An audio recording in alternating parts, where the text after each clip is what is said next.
CRIMEZ.com.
Chips, smoke a blunt, all beef gets smoked. All these little rap niggas so frauds, saying niggas be they hardest bars. These niggas hate on BBLs and be walking around with the same scars. She did it again, imagine them about to make these bum bitches mad again. I used to wanna be on Rockefeller, then I turned into Jay.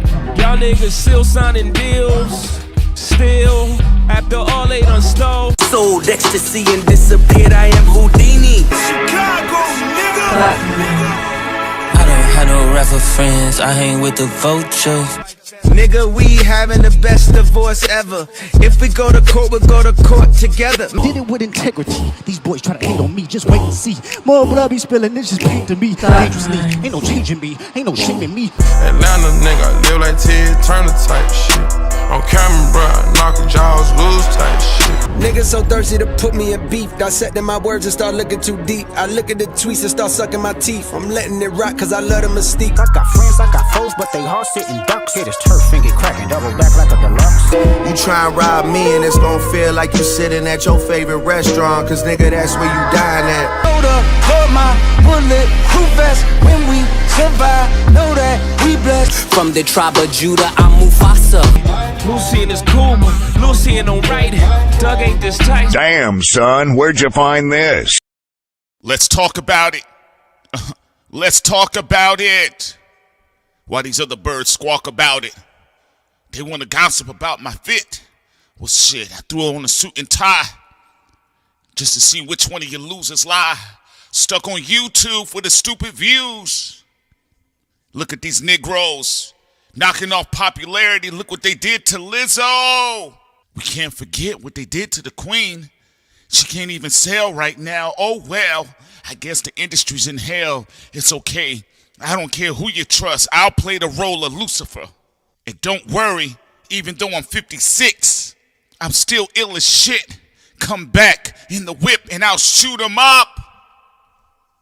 Think about it, 56, not 50 cents. Let me just let y'all marinate. Let me let y'all just sit on that for a moment.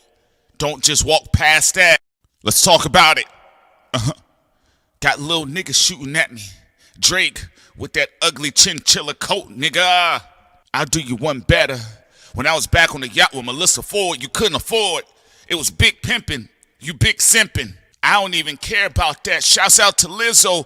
We need to protect big women.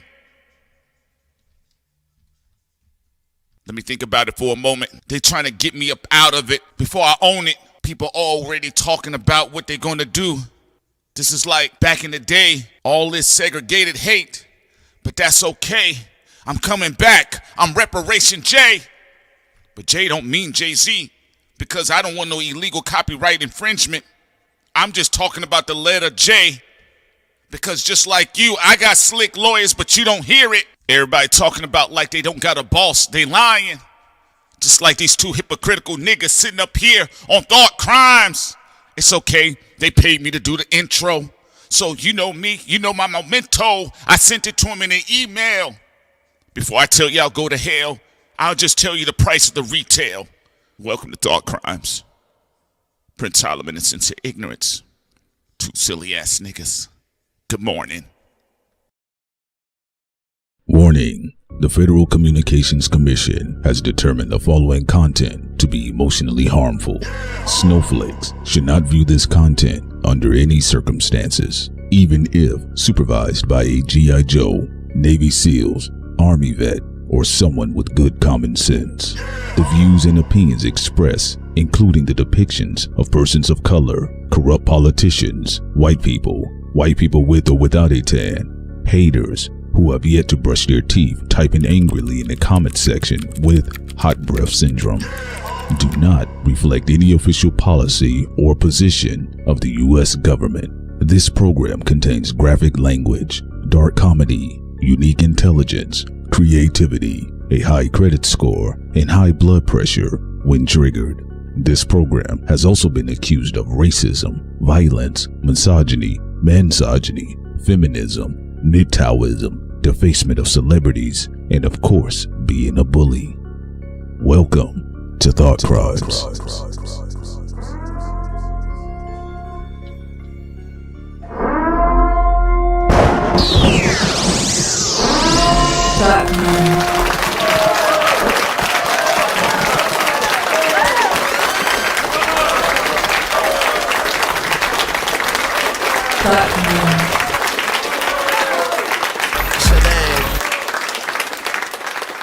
Good morning, everyone. This is your girl, Sincere. Welcome to Thought Crimes, and I'm here with... Hey, yo, this is your man, Prince Solomon P. Solo, back in the building again. Good morning, everybody. We hope you guys are having a wonderful morning here on Monday, too, by the way. I mean, we got a lot of things to kind of talk about here, and then at some point in the live broadcast, folks, we will take some phone calls, too, by the way. Sorry, also somebody in rap is going to be sacrificed to Moloch.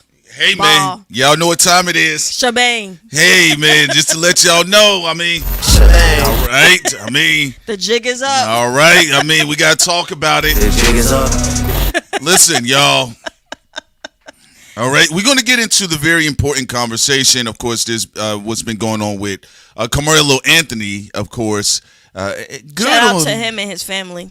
Good old hate propaganda, too, by the way. Just found two situations, you know, in a random incident, because I told y'all guys before, right? They trying to get the country popping, right? But the problem is black people have checked out. Black people stay being peaceful. They want to use volunteer on you. Hey, man, they want you to burn things down so they can have their drones shoot you up. And they want to get you them up. shoot you up. Don't fall for it. And they want to get those insurance claims. Now, let me tell you this real quick, because we're going to get into all of it, right? Folks, the left and the right have been trying to figure out a way to put caffeine into black people's systems. One of the reasons why they keep reliving George Floyd, because as tragic as the event was, for them, it was, as Jadakiss says, marvelous. It was marvelous. They got to cover everything. Fox News ratings was up. ABC ratings was up. Old boring ass CNN ratings was up. And they got to have all of the discussions, the white progressives, the white liberals, the white Republicans, the conservatives. Everybody got to talk about black folks. Y'all got to understand, if they cannot talk about black people as a collective in America, they ain't got nothing else to talk about. So right now, they ain't got nothing else to talk about. Two white people kill each other, they bring up black people. I'm a white woman or man. I can wake up and garden. I could go get me something to eat. I could go walk my dog, or I could think about black people. Yeah. Think about that. Okay, and I just want to talk about this real big quick because... But slow down, Prince. You don't attack the people. Who? You attack the system. Okay? That's better communication. You attack the systems, not the people. Brothers and sisters! All right. We saw what took place recently with, of course, the verdict concerning Chow Young Fat.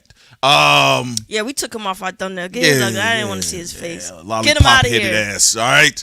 So now the situation surrounding Cyrus and what took place with the young brother. It was an unfortunate situation. You know, they got all of these, backdoor tricks about the conversation to get people riled up, right? Now, Chow Young Fat apparently had been in South Kakalaki. Shouts out to y'all, but yes. He's been in South Kakalaki popping at the Negroes. Yellow rice, yeah. Yeah, he been popping at the Negroes, and it reminded people of what happened with Ms. Harlan back in the day. All right, and if you guys know that Tupac had a famous song about it after his death, ironically, with Thug Mansion, when he talked about Marvin Gaye being there, Harlan being there as well, and all the people that just kind of was done wrong, black folks. It was a black heaven, right? Thug Mansion is one of the greatest hip hop songs of all time. That's a side note. And since you mentioned the icon, yesterday was Prince Roger Nelson's birthday. So he would have been 68. He would have been. The Illuminati didn't kill him. The Illuminati didn't get him. I mean, you know what it is, y'all. I mean, black folks, y'all gotta watch out. Y'all got to watch out. So the reason why I'm bringing this up, Cindy and I, we wanted to talk about this. We touched on this on the Blackout stream not too long ago. Folks, think about what some of the conversations you're seeing on TikTok. Even with the white progressives, I know we got some of them that watch the show, but I got to call y'all out to the front. All right? I saw one white progressive woman with a bull ring in her nose, and she said, "Let me tell you why black people are not angry. Did you know about Black Wall Street in Tulsa, Oklahoma?" I says, do not recommend video. Do not recommend bull ring. All right? Black people are not going outside because they feel it's a trap. That's why they got Palantir ready. Yes. They got the drones ready. Yes. They got the your DNA AI. Black people know that they're waiting to use black people as a guinea pig. They already have AI face recognition that has been fucking up, locking up black and white women who haven't committed a crime. Yes. All right. They already know. They know what's up. Now, this doesn't mean you have to be a punk. It just means you're brave and smart at the same time. So what does it look like to be brave and smart? Not moving. Peaceful protesting. Yes. Not burning things down and giving people insurance and more money. Researching stories that are elevated in the algorithm feed with the propaganda. Not allowing the technocrats to use you as a guinea pig. Yeah. So listen, what she's saying is absolutely 152% right, correct, and gangsta. Add 48 more. Let the white progressive go out there. Yeah. Let them go out there. They waiting for you to do it so they can try to use you. It's frustrating too because for some ICE know they want to shoot some black American niggas, but it's all these white progressives out there, and they tired of beating on them and they soy meat. Well, ICE did kill one black American out there in L.A. Shouts out to their brother Porter, and his family. R.I.P. Keith Porter, correct? Correct. All right there. All right, yeah. So I don't want to, a lot of times with the victim names, there's so many that come across because we got people, they tag us in a bunch of stuff. Renee as all well. All the time, right? A white American killed by ICE, and Alex as well. That is true, absolutely. And, I don't want to butcher any of the victims' names, but here's the thing about it.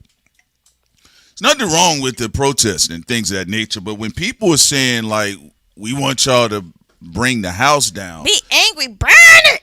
No, ladies and gentlemen. Burn it! Y'all got Pete Hegseth at the Pentagon, right? Y'all got them up there talking about they want to get rid of the 14th Amendment. Now, I tell you, why these Negroes ain't moving to burn shit down? Now, let's be real. How many times we got to set up traps so we can use our Palantir and drones? Yeah. I mean, we ain't partnering up with these technocrats just to see black people thrive. Now, we want to see them die. I'm not saying be afraid at all.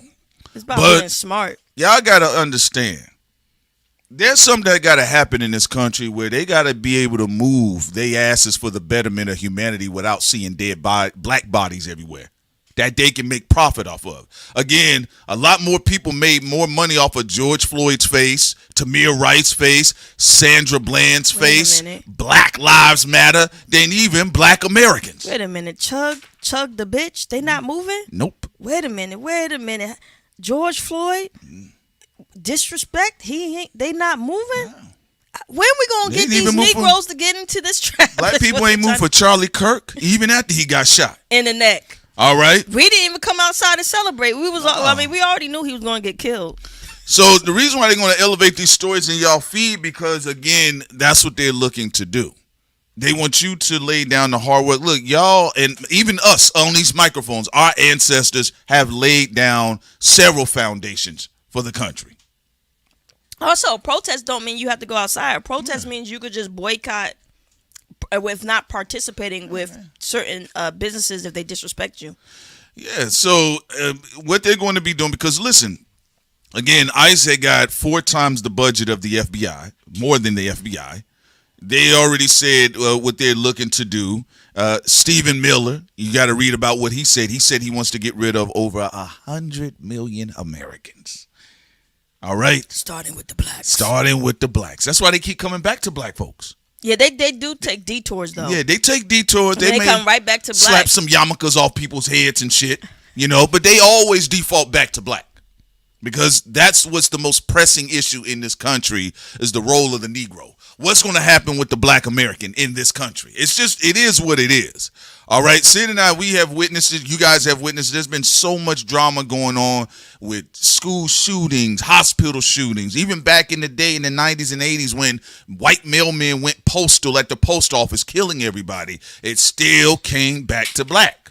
Because that's where their focus is. So we're going to dive further into the conversation concerning Karmelo Anthony, and also first name, last name. She says, I like Lizzo's new music. I got to talk about Lizzo because Lizzo said the algorithm is the reason why she's not able to sell, why she's not as popular. That's not true. And Lizzo, you're tied to Atlantic. Atlantic is doing massive layoffs. Mickey Howard spilled the beans and said that they've been destroying black artists on Atlantic Records for a long time now, and they only gave money to pimps like Diddy, $500 million. Yeah. So, and also Mickey Howard also talked about Cardi B, and you could say the algorithms, but it's more so the record label, like the legends and icons have already talked about this, like what's going on with UMG with George Clinton, Angie Stone, R.I.P., and so on and so forth. Absolutely, and she's right about that. Let me tell you something about Lizzo.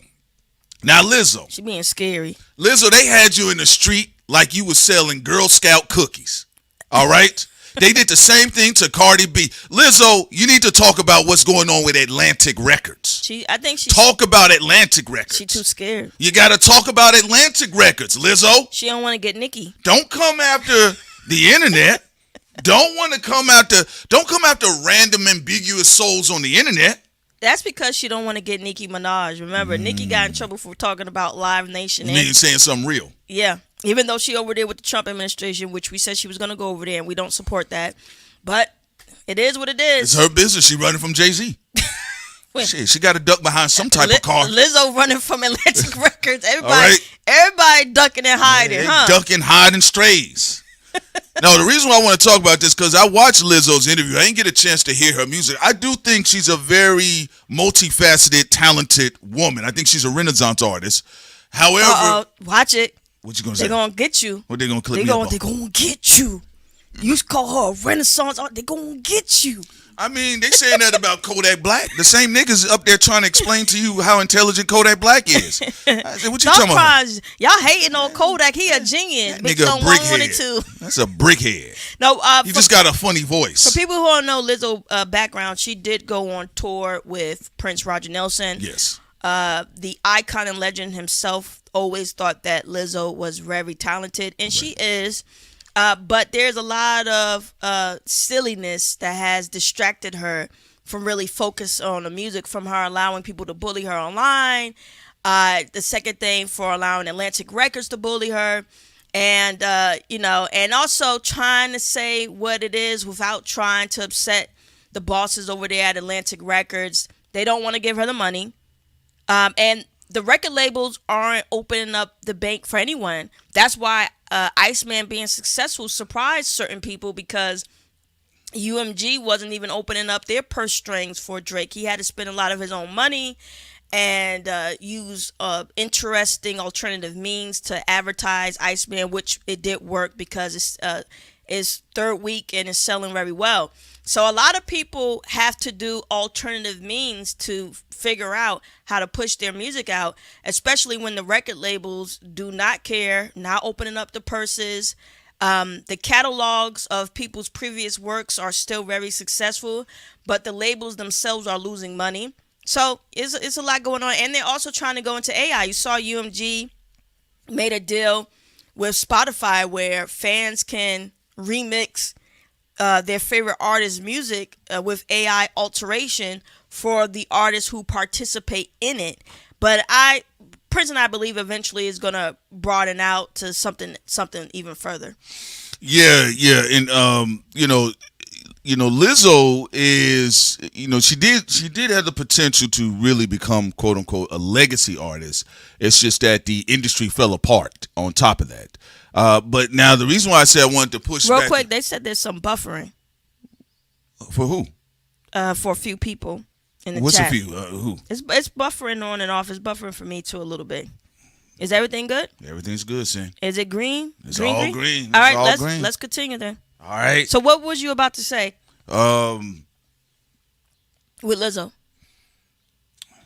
What was I about to say? Lizzo. Oh, the reason why I want to push back on that is because the algorithm, for the better part, has forced a lot of artists in these people's faces. Just like, when they had Drake plastered everywhere over Spotify, Nicki Minaj plastered everywhere over YouTube. And at one point in time, the algorithm, when they had it plastered everywhere for Lizzo. Okay? Now, again, as we said before, there's a lot of changes taking place. Lucien Grange's job at UMG is to be a steward, to lead this old record label and try to get into the marriage of tech, try to lead it into AI, which is why you're seeing a lot of, these major labels, including these major studios, embracing AI. In fact, if I recall correctly, including Dr. Dre, who was high-fiving Lucien Grange, he's been using AI as a producer. Everyone thought it was just one particular artist. Come to find out, that was just a dangling carrot so people could be distracted with the back of Drake's head and not pay attention to the fact that a lot of artists are using AI, even a lot of the legendary producers like Dr. Dre that T.I. spilled the beans on, and said that Dr. Dre actually has been using AI for a long time right now. Oh, yeah. Also, recently, y'all saw Martin Scorsese side and said he's basically pro-AI. That old fart? Yeah. You mean that grumper dump who said he hated comic book films? Yeah, they said, hey, man, what you talking about? Another one. Yeah. That's one of Prince's favorite directors, because Prince love all the mob films and all that. Yeah, I don't want to meet him because he could be racist, but that's how I look at it. Now, I don't want to meet y'all. I don't want to meet y'all. I don't want to meet you. You could be racist. But he does make great films. Right. He does make fantastic films. Don't mean I got to hang with y'all at all. It's the same thing with rappers and singers. You don't got to lie to kick it, my nigga. Play it. We good. You ain't got to lie. Keep me on the other side of that screen. All right? Yeah, so with that being the case, though, so there's a lot of things going on, and I don't really, outside of Lizzo kind of passing the buck off on the audience and the internet, because a lot of these people, they come out and they blame the internet because I don't like that. Yeah. I also think there's little education about what's happening from the other point of view, because do you think so? I think if you're an artist and you're concerned about tour dates, sales, budget, investors, Lizzo can't be that dumb. She has to know it's Live Nation, Atlantic Records, and other things. Because even when she said the Atlantic Records, it wasn't paying, wasn't putting in the budget, she has to know where the actual source of I don't know. her stagnation is. I don't know. From. She was over there with SZA beating on a drum with a flute. So Listen, I don't have that high expectations. That's a good point. Lizzo, if you're doing witchcraft and shit, you need to step up your fucking game. Yeah, so I don't know. I don't know. Maybe you should be like doing some witchcraft from the heads of Atlantic Records. I don't know. Like, I have no idea. You was doing the whole Buddhist bowl and all that, Tibetan bowl. You gotta step your shit up. Yeah, so she came out and she recently talked about also her dwindling popularity. Lizzo actually went through a couple issues too, by the way. All right, Lizzo also had the scenario with the accusations. I think that trial was dismissed. That case was dismissed. Was that case dismissed? Where the dancers, I think it was with the sexual assault claims. Dancers said that she was beating them with bananas. Yeah, that was a bad one. Yeah. There was accusations that Lizzo was calling them fat. Yes. And then also beating them with whistles and stuff. Yeah. I don't fucking know. It's a fucking evil music camp. And that doesn't help because especially if you want to paint yourself as a victim, right? But also people forget, like, let's keep it a buck. In Hollywood, a lot of the people who are victimized also become predators. Not saying Lizzo is guilty because nothing has come out to say 100% she is, but y'all know how that industry operates. Also, the industry is double racist because Lizzo came in as a fat black woman and they wanted her to stay there too. Okay, Petty Gibbs said yes, it was dismissed. It was dismissed? It was dismissed. Yeah, okay then. Yeah, so they didn't know how to stereotypically promote her because y'all got to understand, it's like what we said about Kamala Harris's campaign. If y'all saw Kamala Harris's campaign promoter, social media managers, they were all little frail white girls. But Lizzo promotion at first was just her talent. When I first saw her with Truth, her single, I was led by her talent, and that's why I'm like, I'm gonna check her out. I like her music because you got black ears. Then they started to do weird shit like where her ass cheeks out at the game, and like I know those, nobody wanted to see that. Hey man, I'm telling you, that's them L-word white liberal women. That'll be a great idea, Lizzo, and it's so you. It is so you. And I always wonder how many black people are tied to Lizzo's brand that are able to market and promote her correctly. Yeah, at first when people was talking about her fat, I'm like, shut the fuck up. Robin S. There's so many dope fat black female artists. Stop acting brand new. But then when she came out with her ass cheeks hanging out at the game, I'm like, well. Well, some of the niggas, some of the people and then it was like, come on, bro. Yeah, some of the people were a little bit too critical until the Volcano Moongate, right? But I didn't see no issues with it because everybody liked Biggie old fat ass with the lazy eye. You know what I'm saying? So I didn't really see that, but I did see when she went to the LA Clipper, or was it the LA Laker game? I think it was the Lakers game. The Lakers game, and I said, she's in completely a white Hollywood circle now. Yeah, they do make people make bad decisions. Yeah, because somebody would have said no somewhere. But I would have told her no. Yeah, would have told her no. Look, lead with your talent. Your music is doing great. You don't need controversy to sell. First of all, controversy to sell is not for every fucking artist. No, it's not. And I'm tired of people thinking that controversy automatically going to help them. Controversy is a gamble, and people have to also be so fascinated with you that you can get away with that. Drake, the reason why controversy works for him is because people won't admit that they're addicted to him. Even the people who say they hate him, but they flock to post with him. Yeah. So he's a anomaly in that, and there's some other people that fall into that. But other artists, yeah. But for other people, they get controversy. It kills their buzz. Like DaBaby, for example, when he was trying to be an edgelord, he was taking money with gay artists. Then he talked about HIV and hide your butt and all that. Don't even like it. And all that. He's a straight. And that harmed his career. And then also you saw, Megan had to recover. Megan Thee Stallion with the controversy with the Tory and all that. So controversy does not help every single artist. It really depends on what your brand is. How many hits your brand can take. Can you evolve? Can you transform after the controversy? It depends on a lot of things. Well, DaBaby, one thing, again, this is what happens. This is what happens, y'all. This is what happens. Look, y'all may not like it, but I'm telling you the truth. All right? Again, this is what happens when you get Asher Ross driving DaBaby's career. Now, the baby was disgusting to me. He punching a black woman, knocking her wig off and shitting, going on Instagram and laughing about it. I said, boy, now you know damn well you funny looking when you're trying to be evil, because they going to cook you for having a funny shaped head anyway, all right? So the baby, what he didn't understand, he was supposed to be the cool, alpha, small country nigga. Right. That's what he was supposed to be. He was supposed to send that black girl he punched in the face. He was supposed to send her flowers. Yo, like, I'm so sorry about that, baby. Would you like to be in the video? I didn't know that you weren't the one that touched me. My bad. Here's some flowers. Well, some of you niggas don't Here's know some tickets nothing. for you and your friends. Come see me. Y'all don't know nothing about y'all brands. The baby was supposed to rap and shut up. Nobody wanted to hear his opinion because we knew it was stupid. Nah, G, we good. We know you dumb, bro. That's it. Now with Lizzo, going back to the controversy situation. In fact, let me play this little bitty baby clip here. I think she was on Drink Champs recently. We as women, we collab with each other, but I'll say another thing. Fighting sells. That's fucking unfortunate. All right, go ahead. Let's hear a little bit more. We had to just break it up a little bit. I don't want no situations. Let's play a little bit more. True, like the beef sells more than anything these days.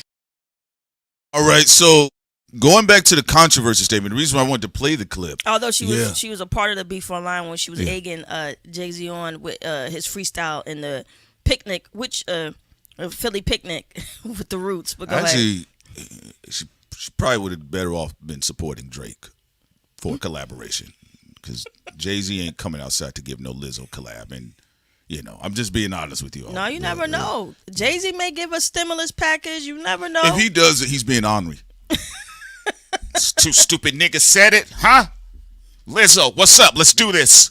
All right, maybe Lizzo hoping that Jay-Z gonna help get her out of her contract like he helped Lil Wayne with his taxes. Well, here's the thing about it, though. Lizzo's music is what worked best for her. She is another one outside of her boisterous personality of being quote unquote the big fun girl. Nobody wanted to see or cared to see Lizzo wanting to fight anybody online. I actually agree with Prince 150%. You are the happy big girl. You could play the flute. You could play band camp shit. That's what band camp shit. Okay, people try to bully you. People going to defend you. Band camp shit. That's your it factor. Nobody in here cares about Lizzo getting to no arguments with people. I don't know why she even online participating in the Jay-Z versus Drake thing. No one cares for her particular brand to be involved with getting into fights with people, and no one wants to see it. Yeah, and you know what's crazy about it? I saw somebody that tweet you was talking about. I saw somebody say, "Hey man, does she know either one of them?" And I was like, you know what? People have not associated you even with Jay-Z. Remember now, Lizzo did pop up in the studio when Justin Timberlake last shot of Vampire Life in His Blood. When they were all in the studio with Meek Mill, SZA. It did not help the sales for Justin Timberlake. I actually think it took some of their power away. Well, he was going to have a slow death because of going after Janet Jackson. He's not black, so... His death was slow also because he just ain't good. He just isn't. His music is terrible. The jig is up. That man's music is... Justin Timberlake got some terrible... He got some terrible music, y'all. So, but remember now, Cardi B had to go through the same marketing and promotion style. You know what that was? That they were moving from door to door trying to promote their stuff in the street, right? And Cardi B was out there. And so people were speculating. They said, well, maybe Atlantic doesn't have the budget. It had to pay everybody on the Breakfast Club, right? Allegedly. Right? And so Lizzo ended up having to do the same type of campaign, if you guys recall, that Cardi B did. Now, the only difference is Cardi B is a raggedy non-black woman. So the industry was always going to promote her more. No, you're wrong. Who? Killer Mike and everybody and Diddy, Jay-Z, they said Cardi B's a black woman. She's a black woman? Yes, that's what they said. Who said that? It's the same Diddy that said J-Lo was black? Yes. It must be industry black. Like Jack Harlow. That's why I'm like, when people was shocked that Jack Harlow did that, I say, why are y'all surprised? I mean, industry podcasters talking about, I can't believe he did that. Y'all said Jennifer Lopez was a black woman. I will say that people in the industry, they set each other up. No, because I know they was trying to call. I remember in the beginning of Jack Harlow's career, he's always been boring to me, but you had black industry people telling him that he was like, he had black aesthetics. Then you had black industry people tell J-Lo she was black. They tell Cardi she's black. That's why I said, like, you know, what can you do? Remember, blackness is used as a weapon in the industry. It's not used to actually change things for the better. It's just to be used as a weapon. So industry people be like, yo, Doja, Cardi, J-Lo, they black because they fuck with them. And then they'll be like, well, Drake is a white man. Or they'll be like, if they fuck with Drake, they'll be like, oh, Drake is a black man. You know, this person's black, that person's black. And then if they don't fuck with them, like Doja Cat with Nazi feet, then they'll bring it up. So all this stuff is all over the place. I don't pay attention to them no longer. They don't have any fucking consistency whatsoever. Yeah, it's called industry black. Yeah, I'm just says industry black ain't the same as black. Yeah, no, it is. It's called industry black, and that is something that moves along the needle. Now, Lizzo was trying to buy into what they were telling her to how to curate the culture in her music. They said, get involved with some beef, get your name trending online. Nobody was interested in that. And this is the same thing that happens when they was quarterbacking Meg Thee Stallion's career. You know, and I've always said this, Cindy and I, we said from the very beginning, number one mistake, getting away from your 713 sound. You shouldn't have gotten away from the Houston sound. When she came back to it was nice, though. It was nice. Bigger in Texas was dope. And she blurred it also with the culture in Japan with anime. But she's a big anime fan, yeah. But I do hate, because it happened to Meek Mill. When they leave their home region and they go to that industry LA sound. I'm not talking about the music on the ground with the different dope musicians of LA. I'm talking about jazz and soul and R&B and some of the rap niggas, right? But I'm talking about there's an industry stock music, damn near BTS style, that when somebody leaves Houston, they leave Atlanta, they leave New York, and they go stay in the studio with all of them LA industry niggas, their sound starts to sound the same. That's what happened with Megan. That's why she was up there with that song with Dua Lipa. It wasn't a good record to me. But I don't listen to Dua Lipa's music, but I know when I heard the record, or the her, she, all of that type of stuff. Shout out to Dua Lipa, though, for her activism and staying consistent in it with about freeing the people of Gaza, and even though it hit her pockets. You know, so shout out to her. But like you said, yeah, I didn't, it was better when she got back to Bigger in Texas, and also when she fused her interest also in anime with that, and also going over to Tokyo, Japan was nice. So Lizzo, though, has really pretty much stayed consistent with her music.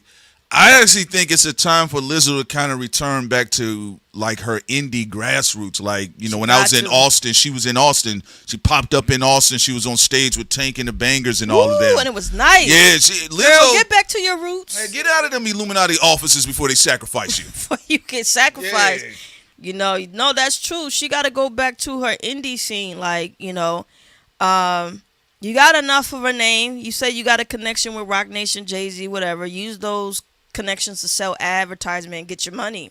But music-wise, you got to go back to that scene, because whatever you're doing right now is not helping you.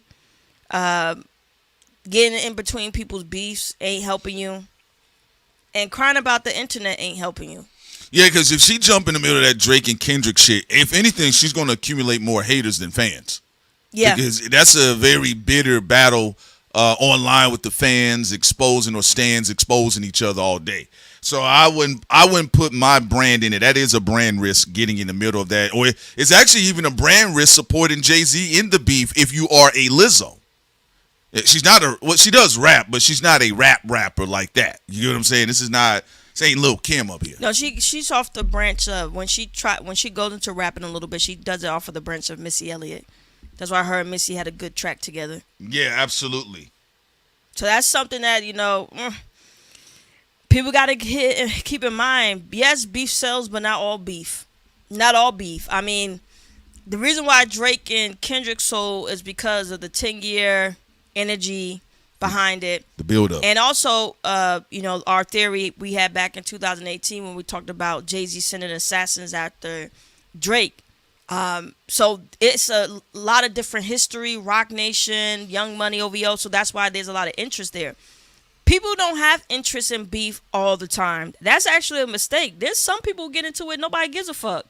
So let's not. Oh, yeah, what's some niggas named JPEG Mafia and Earl Sweatshirt? I didn't care. Or Joyner Lucas and the British boy? Didn't care. Yeah, people barely had interest with Joyner Lucas battling the British crumpets and teacups. Okay. Actually, I think the last of it was Joey Badass versus the Rayvon and some of the other rappers that came out. That's because Joey Badass and Rayvon did a great job. That's why it was highlighted, even though it was all orchestrated. It was a good showing. Everybody did a great job, and Joey Badass was able to defeat like 20 people. So it was a great showing. But like you said, everybody's not interested in every single fucking beef or battle. It really depends. No, and you got to have a really good story to draw people in, even if it's beef. Also, I think Trump has worn everybody out too, because Trump beefing with everybody. Y'all saw him arguing with that reporter. That's it. I'm up. You saw what he got up. And she said, but I came all the way out here. He said, don't care. Right. The next one that we're going to be talking about here is the Michael Jackson biopic is apparently it's at 888.1 million. And some say 900 million right now. Okay, so some are saying 900 million. I'm sure the number's going to keep going up. It's the highest grossing film for Lionsgate. Yeah, it says the film shattered records out of the gate, securing the biggest opening weekend ever for a biopic. 217 million globally. Damn, he beat Tyler Perry. Says here, in passing the box office runs of previous massive musical biopics like Elvis. I forgot about the Elvis film. All right, Elvis and the Bohemian Rhapsody biopic, which was about Freddie Mercury. That one totaled in 911 million. So they're saying right now Michael Jackson, more than likely, or the Michael film is going to be surpassing Bohemian Rhapsody. And if I recall, I'm hearing that they said they got a sequel. They said that they have a sequel. Yes, there's supposed to be a sequel for the film because it's so lucrative. Like Michael Jackson, he is his own Avengers. He's the biggest artist of all time. You know, so, and we're talking about that three-peat too, when we're talking about Off the Wall, Thriller, and also Bad. There doesn't get any more popular than Michael Jackson. That's something that nobody will never surpass, even though, you have different artists. Sure? Eminem? No. Even though there's different artists that have surpassed Michael Jackson in certain statistics. But overall, Michael Jackson is still the biggest, greatest icon and legend of all time. If we're talking about popularity. Now, if you talk about talent, there are other people on Michael Jackson's level, Prince Roger Nelson, the Nicholas brothers. But if you're talking about that type of talent plus global popularity, even while in the grave, again, no one that surpasses Michael Jackson in that, which is why, Lionsgate does want a sequel. They're going to want to try to milk this out as much as possible because Michael Jackson comes with a huge culture behind it. People forget. We're talking about a legacy that people will never, ever will be able to duplicate because it starts since birth. I mean, it's Michael Jackson as a kid, the Jackson 5 to the Jacksons, to his solo career.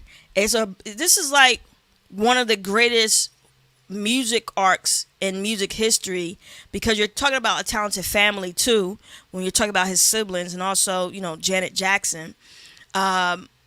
This is something that just can't be duplicated because people forget the origin still starts with a family. Like, who are you gonna have as a toddler with their siblings break records as a group? Then one of the children come out and have a solo career and break records as a solo act. Trailblaze does things that's never been seen before. You know what I'm saying? Then have their little baby sis come out and make her own way. So, This is a very unique story. Is an anomaly, and people forget too. You're not gonna. It's hard to duplicate this too because the music culture is not the same anymore. Remember, the music culture that produced the Jackson 5, used to be a norm in black culture back in the day because of also how many children people would have. People would have like 9 kids. Everybody know their grandparents have like 9 kids, 10 kids, 12 kids. Some of them go do a little doo-wop group together and all of that. You don't have a culture like that anymore where people on an average producing 9, 10 kids and then they go and making little groups together. So that's an outdated system that you really don't have anymore. And then also people aren't even interested in even putting groups together with people who don't even know each other. So the culture has changed a lot in that way. Well, another thing about Michael Jackson, on record, what they're saying, tallying vinyls, cassette tapes, 8-tracks, or something like that, they're saying as far as physical copies, because the internet plays games, right? Because people, got their own bias, right? They said that Michael Jackson, before even dealing with the internet, he sold anywhere from 750 million to over 1 billion records. This is before streaming and all this stuff takes off. Because when we think of streams today, we hear Drake and Taylor Swift numbers and we see 1 billion streams, but you have to think about 1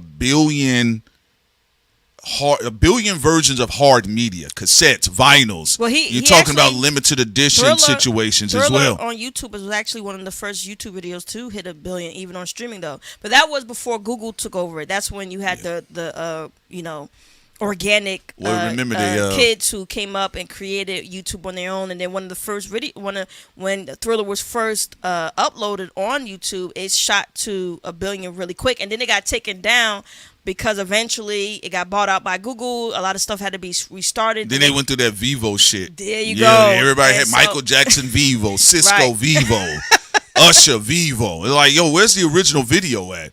So, Michael Jackson is the final form of celebrity. I've always said that. I think he was the final form of celebrity. I don't, at least in this lifetime or this part of the, whenever the universe resets, I don't think we're going to be seeing anything close to that. And Michael Jackson's also been a selling point for promoting all artists. This is the Michael Jackson of country, the Michael Jackson of rap, the Michael Jackson of the Michael Jackson of the Michael Jackson. People were saying Beyonce Michael Jackson. Yeah.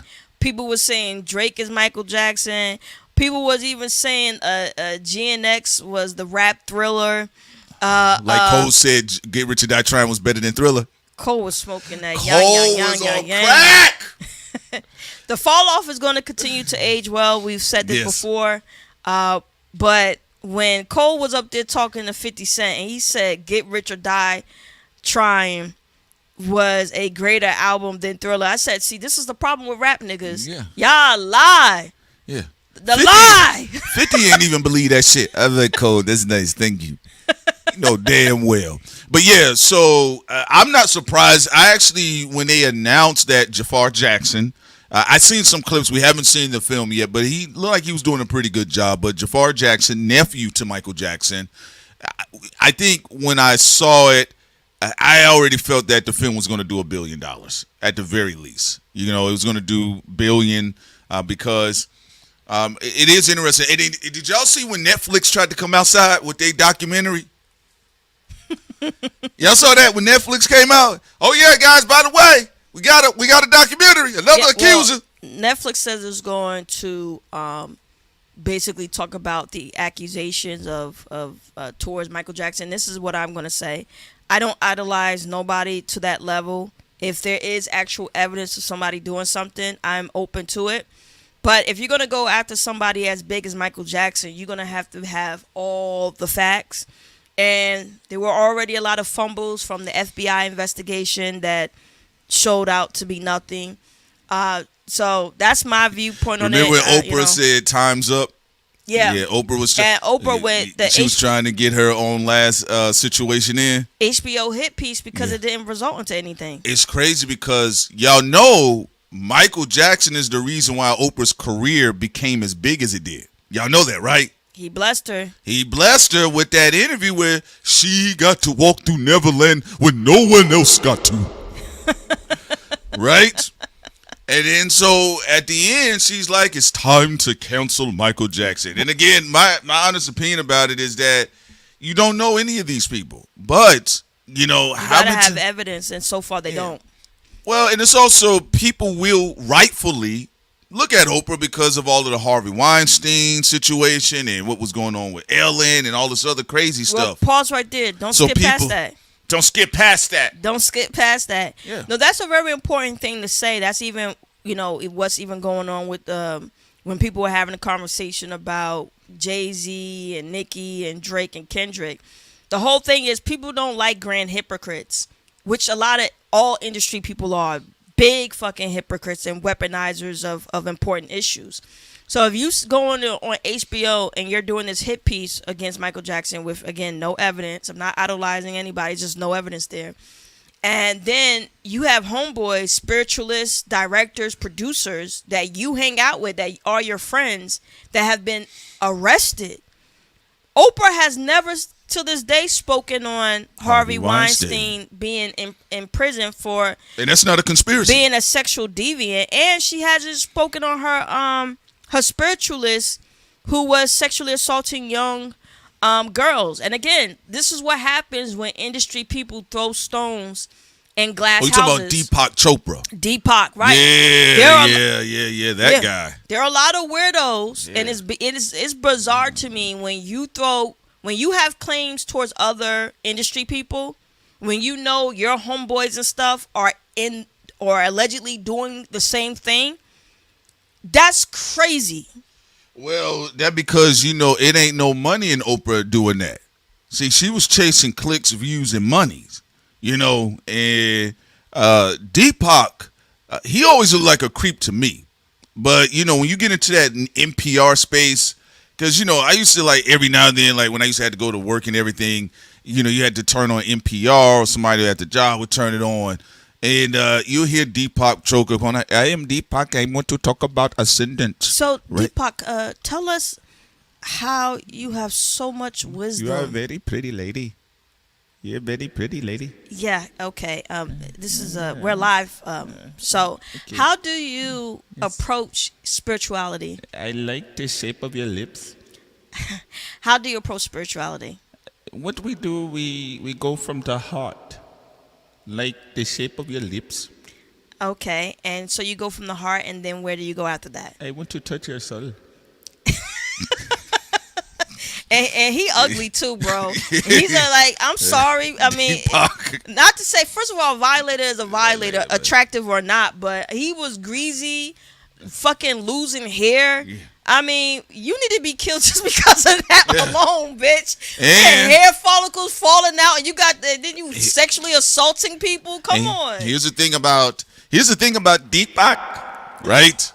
And he was a scammer anyway, because you can't promote no dusty foot philosopher that fast. To me personally, that takes a long time. It was on some Jim Jones Kool-Aid, drink the Kool-Aid. Every time you saw him with his old broken knees, they were always folded up in a style, sitting Indian style, right? Meet me at the So they up there, and that's why I said, man, y'all better have some confidence, man. Because I mean, I used to look at Deepak. I said, yo, that boy looked like a scammer, bro. Well, but listen, that's why I think the entire industry is built on betrayal. Because look at Russell Simmons. He allegedly is a really disgusting person. He fled the country. He another disgusting guru. But another one. Yeah. But Oprah was cherry picking with that one too. She was talking about what did she say? I'll step on him. Yeah. See, y'all, do y'all remember that interview when she Oprah, had with Gail? Why did you stop going after Russell Simmons? What took place? He said that you stopped because you had nothing on him. If Russell thinks I'm scared of him, I will break him. I will step on him. Is that why he's in another country right now? He better know it. He better know it. Gail Gail, you know I'm not playing. And I want to make. You better know it, Gail. I want to make this very clear. I am not defending Russell Simmons because we had a victim 7 years ago come to us on this channel and thanked us for talking about the allegations of him and Benny Medina sexually assaulting him. Yeah, allegedly. Allegedly. Yeah, man. After lying and telling victims fall out. Yeah, after lying to him and telling him he was there for acting audition. So, not defending Russell Simmons, but just saying that Oprah, just like the rest of them, they cherry pick. They cherry pick who is biracial and can be black and not. They cherry pick which molesters they're going to support or not. They cherry pick what sexual supporters they're going to support or not. It's a very, I tell you, this is just a mentally ill. It's Arkham Asylum. That's what it is. Sister, get with the program. What you mean, Oprah? Get with what program? Get with what? Get with the program. Oprah. We are canceling Michael Jackson. But he helped you with your career. And we're stepping on Russell Simmons, the slammy, bald-headed bitch that he is. Oprah, I have to ask you a question. You said hip-hop is bad for You're looking kind of good. America. Okay, Oprah. I'm just saying, support black girls. But you was singing Cardi B. You was rapping Bloody Shoes. What's up with that? I thought you said that. The Bloody Shoes is after I stepped on Russell. But you said you wasn't into how vulgar hip-hop is. Sin, stop it, girl. I lied because black nigga males were looking at me. And it's easier to lie to black nigga males. Support black girls. Okay, you support black women, but Taraji, it didn't look like she was happy about what went down with... What can she do for me?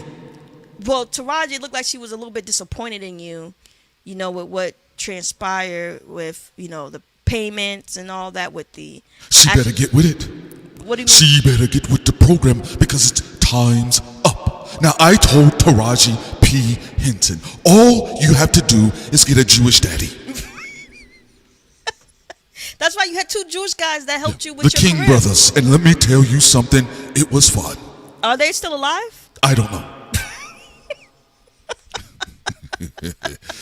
So, listen. Y'all know that Oprah and Gail are in a gang together. They in their own little mafia group. It's Susan Rice, Oprah, Gail. Hush. Hush. Shut up. They got a little sorority thing going on. Oh, yeah. Y'all didn't get it, man. Y'all got to understand there are some gangster corporate black women y'all got to pay attention to. When Snoop said what he said about Gail, and I said, yo, Snoop better be careful. Well, he better be careful. You said he was going to apologize by Wednesday, and he did. He apologized on Wednesday. Susan Rice said, we'll kill you, bitch. I said, that's Susan Rice. Allegedly. That's Susan Rice. Remember, the audience was mad at us. They were mad at us. No, this was what y'all were mad at us This about? is what the audience was saying at the time. Read the room, shawty. Dark Crime, shut up. Snoop Dogg going to stand with the people. Nobody give a fuck what Susan Rice got to fucking say. I said, Susan is a big deal, niggas. Susan Rice is a gangster. What the fuck you talking about? An international arms dealer fucking gangster. What the fuck you talking about? Allegedly. Hey, don't add us. Right. She don't tweet about nothing. She came out that day to tweet. You saw her punking out Bill Maher on his show. Man, Snoop will lose all his sponsors. Hey, homie, what's going on, man? They just keep cutting them. Also, another thing about Oprah and Deepak. Remember now, Deepak was in the Epstein files. Yes, he was. A lot of times. A lot of times. I'm going to be honest with you what I'm surprised about. How the hell Oprah avoided being in the Epstein files when all her friends are in there? Look, I wasn't trying because I was not going to side with white racist conservatives. You think she's doing magic? I was a little shocked. I'm not gonna lie. I don't agree with the white racist conservatives, but I was a little surprised. 20 of her friends was like in there. Everybody she's even partnered with was in there, except for her. I know, man. I said, "Damn, Oprah, what you got?" Yo, Oprah got something going on, but it's only a matter of time, though. Yeah, because it always catches up. Yeah, also, y'all got to pay attention, Snoop. Y'all saw when Dad said, you never liked Tupac anyway, and Snoop Dogg was singing to a Tupac hologram on stage. That's true. Dad did say that Snoop never fucked with Pop. Man, that's crazy. But Corset she got her name scrubbed. Yeah. But I don't know, how was man. she able to get her name scrubbed but not Trump? Everybody in there. You heard what ugly ass what's her name? Which one? Victoria, what's her name? Was it? I know you're talking about that. Lady Victoria said. Lady Victoria. If you weren't in the Epstein files, you weren't cool. Say it again. If you weren't in the Epstein files, you were sort of a loser. Sounded just like her. Oh, retarded bitch. She was sort of a loser. What the hell? Who says you're a loser for not being in a file with pedos? Now think about that. Who says some stupid shit like that? Hey, man. Dracula bitch. She got a surfing board forehead. And she talking about being in the files with Diddy and his shrimp stick. I'm all right. I'm passing. The loser I shall be at the time. I'll be a loser then. Fuck it. Yeah, because that sounds like some bizarro Stranger Things shit. The losers are winners and winners are losers. She can't keep lying. I know. She up there lying. But yeah, Michael Jackson, the biopic, is knocking things out of the park. And look, I do think it is. Oh, I want to say something real quick, Sid. I do think it's a very good brand boost for Michael Jackson. Look, I'm not going to keep playing a lot of these games. I don't know. We don't know these people, this or that. I have family that grew up in Gary, Indiana. They used to dance and compete with the Jacksons when they were kids and stuff. They knew them. But outside that, you don't know. But one thing I will say, the FBI did investigate Michael Jackson for 13 to 14 years. We just putting that on record, and they said they didn't find anything. They said he had a bunch of weird mannequin dolls with different wigs and shit. He has some ET statues, and he had paintings of himself. But the FBI, if you go online, you can read. This is what they said. But they said other than that, there was nothing pertaining to children or anything that looked like that. Being investigated thoroughly for 14 years, and then we've seen other things fall apart. Look, Michael Jackson, look, realistically, even in death. Yeah, shouts out to Brandy BK. Look, even with as bad as his image was shot up before he died, because people forget when Michael died, he wasn't in the best standing with the American and British public. Well, Tommy Mottola is in the Epstein files a lot. And over 600 plus times. Yeah, no, I don't go after alleged victims. I know some people are going after people. I still don't go after alleged victims because you still can never know. But like Prince said, there was a lot of things that's been investigated, and they haven't found anything multiple times. And it's a bit bizarre to me that and we still have people in the Epstein files. 99% not getting talked about. None of them arrested. Now I know the reason why too a lot of people aren't arrested because there's very little black people on that list. You got Naomi Campbell, she goofy. You got Chris Tucker being dumb. They didn't say he touched any of the girls, but he looked scared all the time. But he was over there. Man. Now some of the victims did say Naomi was doing crooked stuff with the alleged victims. But you only got, I don't know, maybe got 0.5% of slow black people that's on that Epstein list. The majority, were Jewish guys and white guys. And also you had some Arabs there as well that were selling out their people and selling out the Middle East to the people in the Epstein files. That's right. Well, they said they wanted white friends. They got them. I know. They got them. Those few weird black folks. I know. And I'm just saying. And Tucker Carlson, my bad. Tucker Carlson. Chris Tucker really disappointed me. Not because I thought it's impossible for him to be on the Lolita Express. I just was thinking about how many regular black people he almost ruined their lives. Because if a black person in the early 2000s, and Chris Tucker was like, "Yeah, come on this private jet." Most black people are like, "Yeah, bro, yeah, we're gonna be drinking some champagne. Can you imagine this gonna be fun." They didn't know they was gonna be on a plane with fucking vampires. Some black niggas, if they saw that, it was like, "Yo, man, what was you doing?" "Oh man, I went with Chris, bro, and he took me on some plane called the Lolo Express."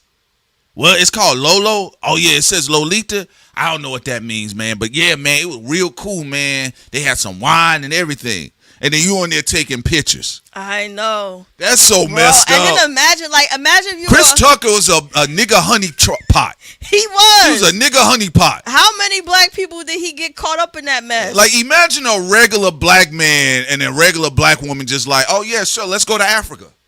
Yeah. You on a private plane. Think about somebody's auntie talking about champagne. Oh yeah, we about to go to Africa with Chris Tucker. We go on vacation. Hell yeah. That's why his eyes bucked, because he like, man, what happened? And this is why I trust no celebrity. Just so y'all in the chat, no naivety. I don't give a fuck what their image look like. If the fact that somebody who can look as regular as Chris Tucker, a Georgia boy, and as black Decatur, as Chris Tucker was on that Lolita Express, come on, man. That mean any black nigga in that industry could get you trapped up over there with them fucking blue blood ramps. I wonder if he had a nickname for Jeffrey. What you? Yo, man, this my nigga JJ. Yo, what's up, Chris? Hey, man, what's up, man? I want you to meet Jeffrey. But you know, Chris said that Bill Clinton kept telling him to make jokes on the fucking plane. Chris got distracted with tap dancing for Bill. First of all, he was tap dancing for Bill Clinton. Come on. Why can't you do that on command? You know they was telling him to do some gay shit too. Do that Fifth Element shit. Do that.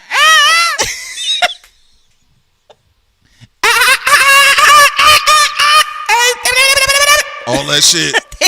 Yo. Boy, they had a time. Ew. I'm just saying, you know damn well a regular Negro get on the plane with Chris not thinking nothing. They like, yo, I'm just chilling with the nigga from Rush Hour. They did not know they was in an international trafficking ring.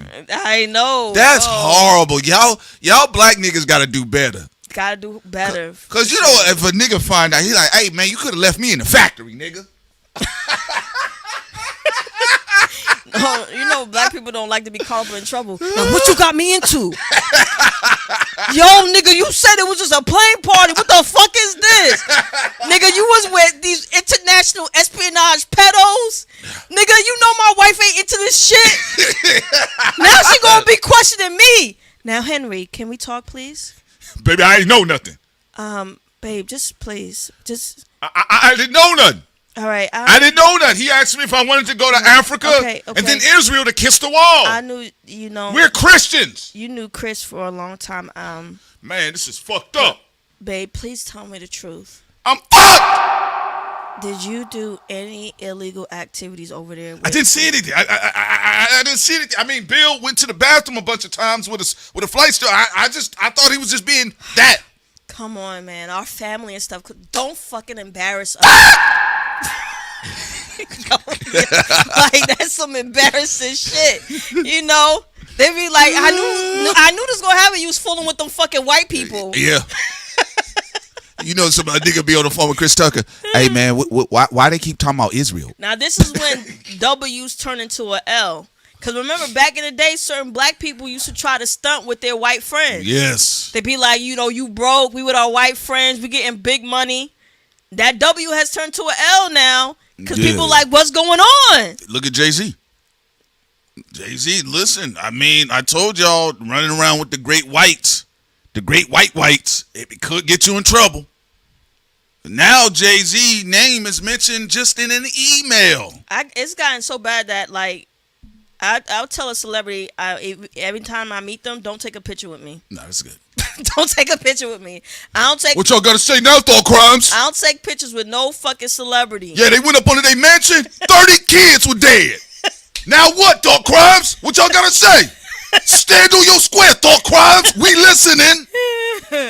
No. I know people get excited. Yo, I want to take a picture. Yeah. No pictures with celebrity. I don't give a fuck who it is. I don't care if it's my favorite artist. Yeah. Don't take a picture with me. No, I don't know what you do. And in the moment you get in trouble, people gonna bring up the picture you took with the celebrity. Yeah, man. Yeah, shouts out to Mr. Anderson. Chris Tucker was really in the chicken coop. Yeah. Brandy Kane says, so did they tear the gas station down? No, they just vandalized it. I'm sure he's going to get an insurance policy based off that too, by the way. But again, you know, y'all got to remember they put the Asian hate bill, the Asian hate crime bill into act. And you also got the Asian lobby too on the back end, politically and geopolitically. If you don't think that's the truth, you got to think about like when they did the Black Panther film, they said one of the things that China stated, they said, look, you can advertise the film here, but on the poster, his face got to be covered. So America does tap dance when it needs to, put grand internationally. So in that regard, I just think, you're going to find situations where they're also going to be elevating things in the algorithm because for the summer, they want to relive a Minnesota George Floyd situation scenario, try to get things going. That's why they're highlighting. And all that. Sin is right. Yeah, because remember now, you have Palantir. You got the things that Elon Musk is tied to, and you also got your black op camps that they say they want to send people off to. They already showed you where they want. They want to take people to El Salvador. Yeah, and they already told you what time it was when they killed Keith Porter, because they were also saying off-duty ICE agents have the authority to kill citizens, especially black folks. You get what I'm saying? So yeah, no, they what they did, they just vandalized it. I don't think you're gonna really get into much more than that. The best thing I do suggest is that they just simply boycott the gas station, economically drain Chow Young Fat. Yeah, get him out of here. Get him out of here, and that's it. That's about it. The money talks more than anything else. Remember, Zimmerman went broke. That white anti-black stimmy package only can last for so long. Yeah. So what is Zimmerman doing? He doing. He on the street. Oh, he on the streets now. Homeless. He thought they were gonna make a biopic about him on Netflix. Not happening. The last thing he gonna do is sell the life rights away, and that way he can be portrayed as the villain he is, and he gonna take the money and probably snort it up in the hotel. Yeah. All right.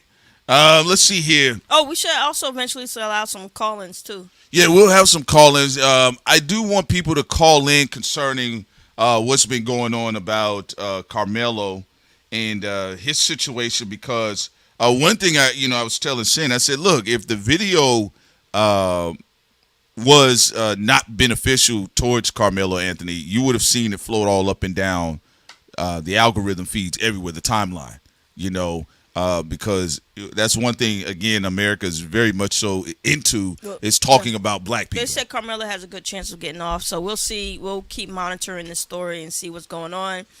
And then, Elon Musk is going to play it up. This is a travesty. I think there should be riots in the streets. Well, his race play antics is actually ruining X. He's losing a lot of money. He's even cut down on the prices of X.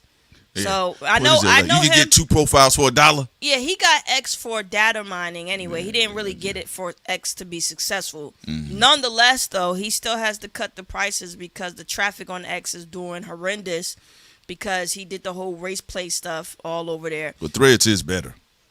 Threads is chill zone. But yeah, he did. And now he's offering 2 profiles for 1. And y'all know white supremacist skinheads and racists, y'all know they're broke, right? Y'all know they don't buy anything. They just talk loud a lot. So they'll have people to get rid of all of the black, brown, gay, queer characters, right, out of properties. The property, they're like, all right, we got it for y'all, and they don't show up to buy the property. They don't show up to the movies. They don't buy the tickets. All right?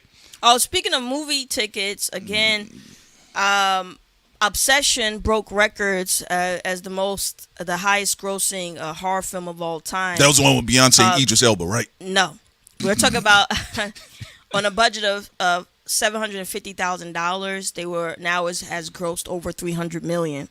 So it's landing in a lot of money.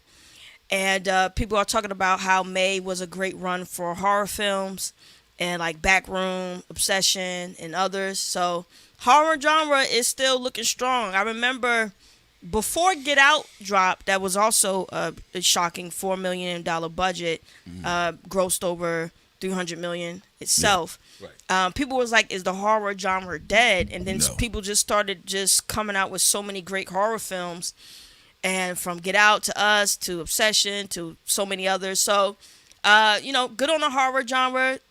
Keep thriving, keep doing your thing. A lot of directors and script writers over there for that. And can you play the Jay-Z one more time? We got Jay-Z in the building. We're going to play him one more time before we get into the calls. Also said, shouts out to Mel. Mel says, Wale said we all focus on 4 ninjas in hip-hop. I think he's right. He's right. He's right, but also that's because them 4 ninjas got everybody involved in the hip hop civil war. Wale, Wale, an industry nigga. He know damn well niggas are trying to kill each other behind the scenes. So this is a unique. This isn't just a regular thing. This is a genuine war they got going And on. remember, UMG is involved, and UMG, and also the Jimmy Iovine blueprint with the Superfan for Money. All of y'all got roped in. All of us got roped into something where they lied and just said it was a battle. It was just a battle. It was really a science experiment as well. Yeah, that's so what, they got people. You got to remember when it comes to even Drake, Kendrick, and Cole, there are a lot of people who were fans of all three of them. What happened was after the 2024 battle and things got personal, and then when the battle was over, people still kept going on with allegations of other things, right? Yeah. Towards Drake and all that. Then it was split where people who liked all three became more of a fan to defend Drake or Kendrick or Cole. Well, the internet also definitely social media plays a huge role in the situation. It was a social experiment from UMG and all the heads though, Live Nation and because they all getting the data from this. Technocrats, absolutely. Yeah, no, like Jimmy Iovine allegedly too. Yeah, I think he's right, but you got to understand why is this happening. You know, why do they keep people stuck at this conversation? You know, at this point in time, because also listen to what Lizzo is saying. Lizzo is basically saying the label had me out here kind of tapping into beef, or look how she's been having to promote this album versus her previous albums. But that's why we said even with Cardi B. It's Ragnarok. Yeah, so they want all of them beef and someone's going to die major, and then, they're going to move on with AI business as usual. But we did say that also, despite what we're talking about the battle, we did say in 2024 this is a Trojan War. Yeah. Y'all can look on our Patreon post. Got y'all. Too. And remember, people who are picking sides, even with their media, their views are picking up because they're like, yo, it's brand recognition. My brand is associated all the way with OVO. My brand is associated with PG Lane. Yeah. My brand is associated with TDE. My brand is associated with Rock Nation. So, it is what it is. Yeah, you do have to play the long-term game, but also there's things that are going on right now. It's a lot more complicated than that. It's somewhere between Vince Staples' conversation and what Wale tweeted about. But overall, there's some of the things we talked about too, about the business angle of it. Yeah, we talked about all of this stuff. We said, look, they're moving things around. We broke down what Lucien Grain's job is to do. As the middleman of UMG. Yeah, the steward. Yeah, middleman. He's supposed to bring it into the AI era. You see them, even when y'all saw Timberland talking about, send me your beats. And then people like, hey, man, because remember, he was the rollout boy for Suno.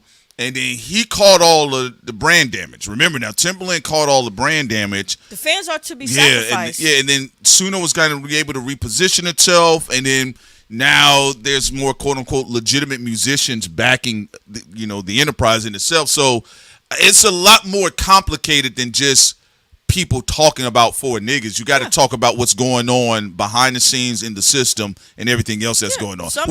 Those are spaces, just to say this, those are spaces artists like Wale and Lizzo are scared to talk about, realistically. Yeah, some people got mad at us, be like, shout out to, the people talk about, are we being objective with Kendrick and Drake and Jay-Z stuff? Who gives a fuck about any of that? You go take your ass to a concert, they're collecting your DNA. You're being sacrificed by the same celebrities, no offense, that they want all of us to be groupies for. Think for yourself. You could like anybody's fucking music, but you're not their fucking lawyer or bodyguard. And who gives a fuck if somebody don't like Drake or Kendrick, Jay-Z, or whoever the fuck? At the end of the day, you go over to Live Nation, you are getting your data sucked up. Even your biometric data. Your biometric data. And guess what? Kendrick, Drake, and none of them is going to save your black ass or your white ass or your Asian ass. So even when it comes to even what's going on with the AI situation, UMG, Sony, Warner Brothers, the Hollywood, they're moving forward with AI, period. Okay? It's already in motion. They already have plans. You're going to see more mergers because we're moving into the technocratic age. That's where we are. So you're going to have more like these Black Rock vault empires. That's why it's interesting that one of the more popular shows, such as The Boys, their lead company was called Vault. So we're talking about forms of indoctrination. And also Fallout, dystopic future, which was a video game that's also on Amazon Prime. Has a series on that. And they have a company called Vault as well. Although what Wale's saying on its face Is he telling the truth? Yeah, but I also am tired of that conversation along with Lizzo's conversation about the fans. Y'all have to start talking about what y'all really see what's going on behind the scenes. Because I know if we hearing it, y'all see it. So I give him a 50% credit on. The other 50% is bullshit. Yeah, all right. The fans is reaching a stage which the fans are to be sacrificed. And that's I know it. People don't like that, but your biometrics, all that. Every time you become a super fan from some celebrity that ain't breaking down the business to you, you're being harvested by a corporation. So your biometrics, how you move on Spotify and on social medias, pretending they're examining that. Oh, how do they react to the different celebrities that they're in love with? And once again, the celebrities that you are in love with are not going to help you. Like, they really going to be like, yo, Live Nation, shut the F up, or, you know, don't do the biometrics and all that. Remember, Live Nation had got a spear to the rib because of regular people. Yeah. You had 33 states came out and say, we don't give a fuck what the U.S. Department of Justice said when they try to give Live Nation that sweetheart deal. Y'all saw the interview we had with Tommy Dorfman when he broke down what was happening with Live Nation and Rock Nation, and also how he's been in litigations with Live Nation for 16 years. But the reason why Live Nation is catching at least some L's is because of the everyday people. Because if you was to leave it up to celebrities, they're gonna still kiss the fucking ring. Even with the film Michael Jackson or Michael, folks, data has been harvested from the purchasing, fan purchase, the critics, the reviews. Everywhere you're typing your little fingers, whether a phone or a keyboard, the data is being harvested. So, I mean, yes, like I said, Wale is partially correct. The other part is bullshit, in the same bullshit space that Lizzo missed with her conversation. Atlantic wants to move into tech. That's why the human artists don't get the budget they're getting right now. Prince, for that one, Wale wasn't blaming the fans on the second one. No, I don't think he was. He was blaming industry podcasters. He was saying, like, why are y'all only talking about the same people 24/7, not understanding that some of the new media that we've seen was created in 2024, and in the ones that weren't created in 2024, they've picked sides to push certain narratives for certain camps. Yeah, it still falls back on the whole fan conversation, because eventually everybody's making that conversation. That's why we said in 2024 and 2025, you all will be blamed. You literally had people rolling out saying that the fans were to blame for Kendrick and Drake even fighting each other. Jay-Z did that, and then he went out and joined the fight publicly. Niggas, like, what are y'all doing here? So no, I'm just calling it for what it is. Stop with the fan shit. Talk about y'all masters. Talk about why Atlantic is cutting the budget and got y'all out here with Girl Scout cookies. Talk about why some of you niggas that used to go platinum, why y'all selling 7,000 albums. Talk about that you got people behind the scenes that you've allowed to sign on to your revenue to be able to generate data from your trusty fans. And it depends. If you choose pop, if you want to be so recognized with fame over your freedom, that's your choice. Yeah. Stay with the record labels and die slowly, but people see your face everywhere, or be free and get less recognition for now, but you're happy and you're free and you make your own money with your own art. I mean, the choice is yours. But before we go into calls, Prince, we should also show what Jay-Z got to say about his Roots picnic.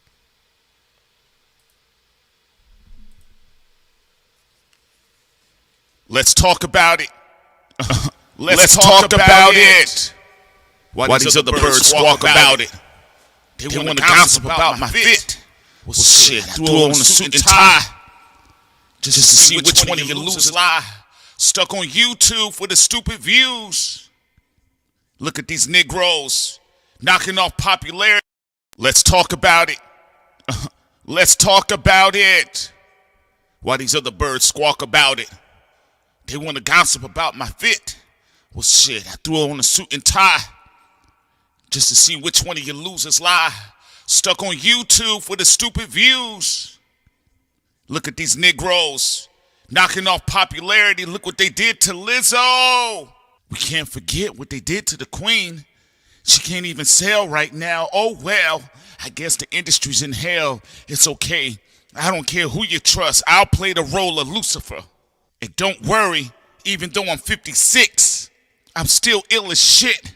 Come back in the whip and I'll shoot 'em up. Think about it, 56, not 50 cents. Let me just let y'all marinate. Let me let y'all just sit on that for a moment. Don't just walk past that. Let's talk about it. Got little niggas shooting at me. Drake with that ugly chinchilla coat, nigga. I'll do you one better. When I was back on the yacht with Melissa Ford, you couldn't afford. It was big pimping, you big simping. I don't even care about that. Shouts out to Lizzo. We need to protect big women. Let me think about it for a moment. They trying to get me up out of it before I own it. People already talking about what they're going to do. This is like back in the day, all this segregated hate. But that's okay. I'm coming back. I'm Reparation J. But J don't mean Jay-Z, because I don't want no illegal copyright infringement. I'm just talking about the letter J. Because just like you, I got slick lawyers, but you don't hear it. Everybody talking about like they don't got a boss. They lying. Just like these two hypocritical niggas sitting up here on Thought Crimes. It's okay. They paid me to do the intro. So you know me. You know my memento. I sent it to him in an email. Before I tell y'all go to hell, I'll just tell you the price of the retail. Welcome to Thought Crimes. The jig is up. Prince Solomon is into ignorance. Two silly ass niggas. Good morning. All right, boys and girls, ladies and gentlemen. We're going to get to these calls now. All right. So, folks, again, I'm a little bit more of a harsher critic. I am tired of artists getting out here, especially the rappers of all people, with their hypocritical. One moment they pro-black, the next moment they don't see black, they don't see color, they don't care about people's issues. And a lot of black celebrities have been showing a natural black asses. So like I said, if you're going to open up your mouth about it, you better talk about that system that got y'all out here walking around looking silly out here. Because as Lizzo has pointed out, they've been cutting the budget. They've been cutting the budget 100%, and they got her running the same campaign that somebody would be running for free on TikTok and be able to recoup their money. Ain't that something? They reduced you They're giving y'all social media budget now. Without the benefits. That's why all of them becoming YouTubers. That's why they all becoming YouTubers now. After talking shit for years, the white Jewish bosses ain't opening up them purse strings, but they got them catalogs though. They do. So I'm all for it. I want to see some of them have a real conversation. But also, y'all, I got a theory. Sin. What's the theory? All right. Sin said, what is it, nigga? Yeah, let's all get right. to it. All right. I think Jay-Z's next play, reparations. That's what I think he's going to be doing next. Reparations. Y'all think I'm lying? Reparation Ho. Reparation J. Watch. You're going to hear Jay-Z talking about reparations next. We need 40 acres and a mule. Y'all going to hear Jay-Z talk about reparations next. Just like Paramount will be going bankrupt. All right. So let's get into these calls. Paramount going bankrupt does excite me. I'm not going to lie. Out of all the predictions, I hope that one becomes a thing. All right. All right. Everyone, the call-in number is 903-600-0530. You could talk about any of these topics, whether it is Karmelo, whether you want to talk about Lizzo, whatever you want to talk about, just call in as long as it's one of these topics that we addressed in the live show. What y'all think about Reparation J? It's going to happen. You're going to hear him talk about reparations. I mean, I think we deserve something. He going to talk about it with Fat Joe and Jadakiss? I believe it. It's going to come up. It's going to come up. Somewhere, huh? It's going to come up somewhere. Jay-Z is going to talk about reparations Rock somewhere. Nation Jordan. We saw you in the chat, Rock Nation Jordan. You going to bring it up to Jay-Z, give him an idea? Rock Nation, that was the one that had the YMCA avatar, right? No. Okay. No. Because there was one guy. Jordan is simple black and gold. Okay, then. Because there was somebody in the chat. What was the one that had the Boy George avatar? He kept getting at us the whole stream. Oh, no. Yeah, I don't know what his deal was about. He was crying a lot. That was somebody else. Beyond kneeling. All right, here. Yeah, Reparation Hove. I believe that's going to be the next play. That's going to be very interesting, too, by the way. Again, 903-600-0530. What do you feel? How do you guys feel about also? Well, we got one right now. Let's see here. We got one. Let's go. All right, let's go. Caller, name and where you're from. What's good? What's good? Good morning. It's Two-Face from Knoxville. Up, Tom, in the building. What's your thoughts on Two-Face? What's up with you, man? any of these topics? Well, one, I want to say, it's no longer Lizzo anymore. It's Izzo. Once she lost all that weight, she dropped the L. I get what you're saying. Yeah. Well, what do you think about Lizzo talking about the algorithm and the internet is to blame for her lack of popularity? I think it's more of her, and then the people still ain't forgot about that sexual assault allegations that she got thrown on, where she was forcing a banana down a female's. What it was, I don't know what, but that pretty much stained her. Plus, a lot of people wasn't too fond of her going to the Lakers game, showing her ass out at a family function. So, I guess if she want to blame the algorithm put her in our face like that. So, I get what you're saying. And also, did you make anything of the situation that went on with Cyrus Belton and Chow Raymond? What's his name? What they call him? What, Rick Chow? That was his name, Rick Chow. And then what's been taking place concerning Karmelo Anthony right now, because the trial is underway. There are people that are speculating that he could get let off. But what do you think about them keep crashing this thing with the algorithm? Because that algorithm is very hot off of the black blood. What do you think about all of this? Man, when I first heard about the Rick Chow situation in Cyrus, it was my first time hearing it, probably like a couple of days ago, and I had to read up and all that stuff. It seemed to me like you said, they're trying to get people mad. They're trying to get riots started all summer, and I feel like it's a bigger play in this. And with the whole Rick Chow thing, you're right. Don't go and tear his shit up so he can go and file insurance and all this stuff. Just don't spend it. Don't go to no goddamn any stores that got an Asian person in there. Don't go to no fucking Chinese place for a good 5 months. Nigga, we can make our own Chinese food at home. Fuck them niggas. Well, what's interesting too, even with Karmelo Anthony, and I'll tell you firsthand, it happened in Frisco, and I still to this day, I got some friends. They black though. Most of the black families in Frisco, they do pretty well for themselves, right? They're usually middle class or upper middle class, right? And though even that is the case, when I was doing some work in Frisco or visiting the black folks in Frisco, some black people I knew, lot of racism. I am not surprised by what took place.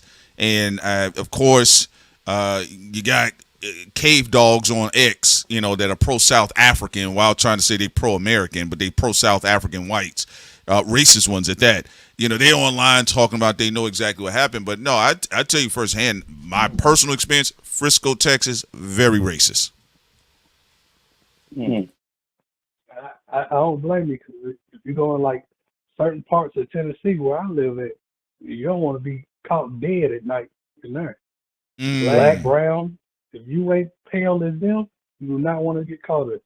So, when I'm driving, soon when it gets 6 o'clock, I'm speeding. I'm getting out of there. We got sundown as well. Like, it get tricky in certain areas and locations for black people in the United States. Yeah, they still got sundown towns everywhere. Also, what do y'all think about Wayne said Mr. Beast did lose a lot of views from algorithm switch back to the point that Lizzo made about, losing traction with the algorithm. I guess God is good. He's CIA anyway. It don't matter. He's CIA. His parents are CIA. Go look up Mr. Beast's parents. They're like CIA agents and shit. So, well, the algorithm, people don't know, the algorithm been switched when Google took over YouTube. Ain't that crazy? Maybe there's some retribution. As far as Mr. Beast, I'm still surprised that he got out of them the sexual assault allegations. Another one. Pretty much half of your friends are, doing some nasty shit, and all of a sudden they're just nobody talking about it. That is true, but again, that type of power. Algorithm switch. The algorithm. That is a good one. Good one, Sid. Switch the allegations out. That is a good one, man. Let's see here. They turn it on and they turn it off. Yeah. Also, shouts out to Society. Actually, it's just about being smart, player. I don't even know who would beat their chest to a sundown town. There's nothing to do about that. Yeah, it's not about being afraid of sundown towns, but nobody should be spending money there. Why would I give money to a sundown town when they hate black people? Yeah, what you talking about? Gas station and shit. Who got time? Drive right past that shit. And ain't nobody got time to be looking for you, Society, and you disappeared trying to beat your chest in a sundown town. 9 o'clock news today. Society has gone missing. Real names, Charles Brown. Yeah, so it is a situation that genuinely does take place, and I've been paying attention to what's been going on with the Karmelo Anthony case. I did notice that it has, at least on X, the fervor is not there as it once was because it looks like more evidence and people that kind of corroborating the story is coming out. Another thing, Prince, one of the reasons why it's not as hot on X anymore. Some of the white boys and Asian boys that Elon had put up to make money on X have disappointed him. They went out and they reported on the story of his baby mother he knocked up, who's over there with the liberals now. Mm-hmm. He got very upset and he unfollowed most of them.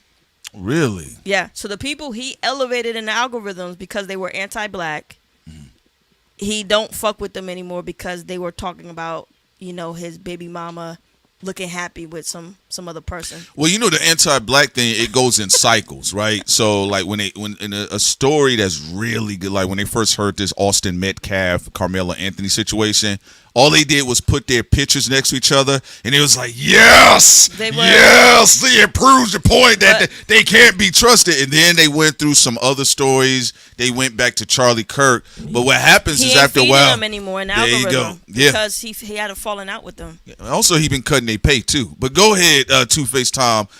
Anything else? You touched on what was going on with Lizzo, Austin Metcalf, and Karmelo Anthony. Of course, Rick Chow, and what's been going on in Columbia, South Carolina.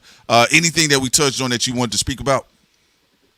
I'm just speaking of algorithm. I just want to go ahead and say they got me. The other day, I saw the trailer for the new Halloween video game. They got my money. They got me. All right, then. So you about to go see Halloween, right? What is that? Halloween Part 88.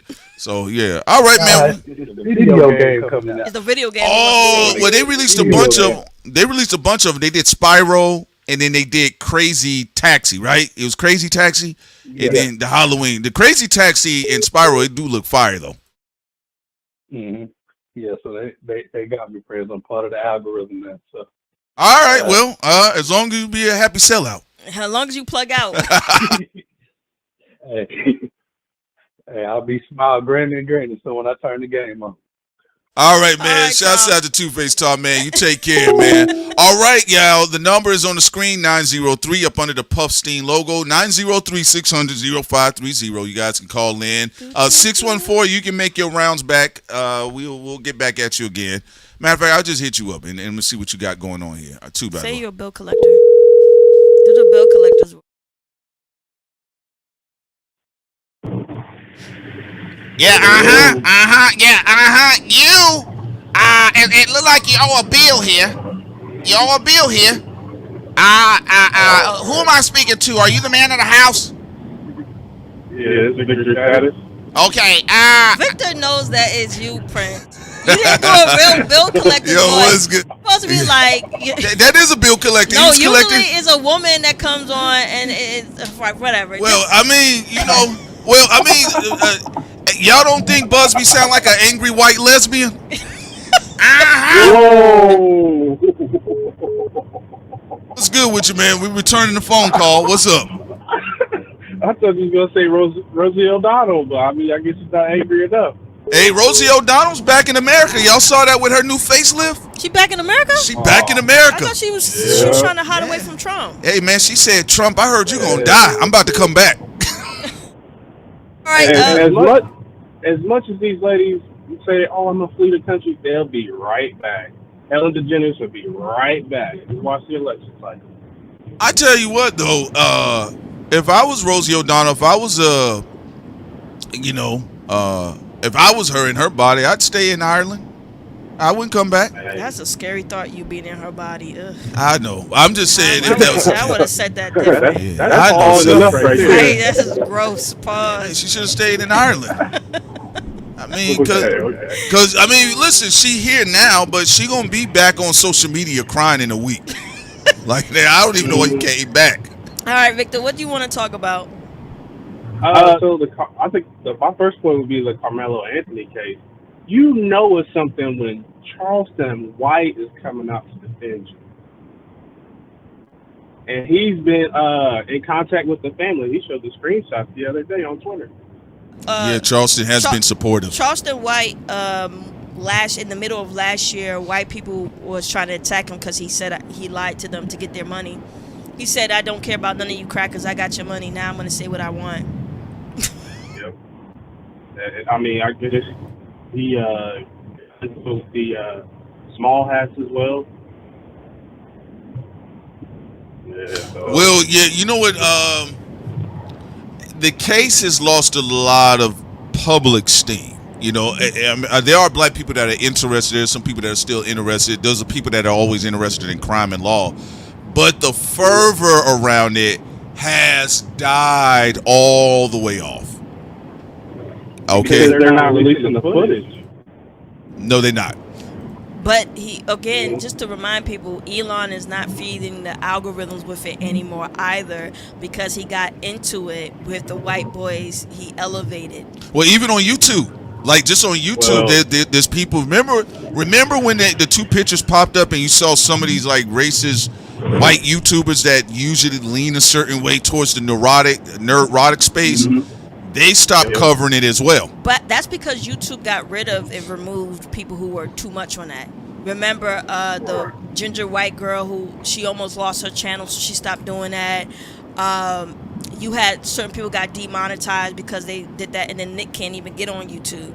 So it's not financially lucrative anymore. And then on X was driving a lot of these narratives, and Elon has gotten into a whole little civil war fight with the white boys he purposely elevated in algorithms. Also, VZ says here, Victor, he says, Frisco is racist as hell. Over the past 5 years, it's been more minorities moving there, and a lot of white folks are angry about it. Yeah, no, Frisco, it's a strange place. But go ahead. It doesn't matter how many college football games you host in that area. It's still gonna be what it is. Absolutely. Back to your point with the Elon civil war. Elon might be suffering from blue-haired destiny disease as well, because ain't no telling which one of them baby mamas he got has a soul pole addiction.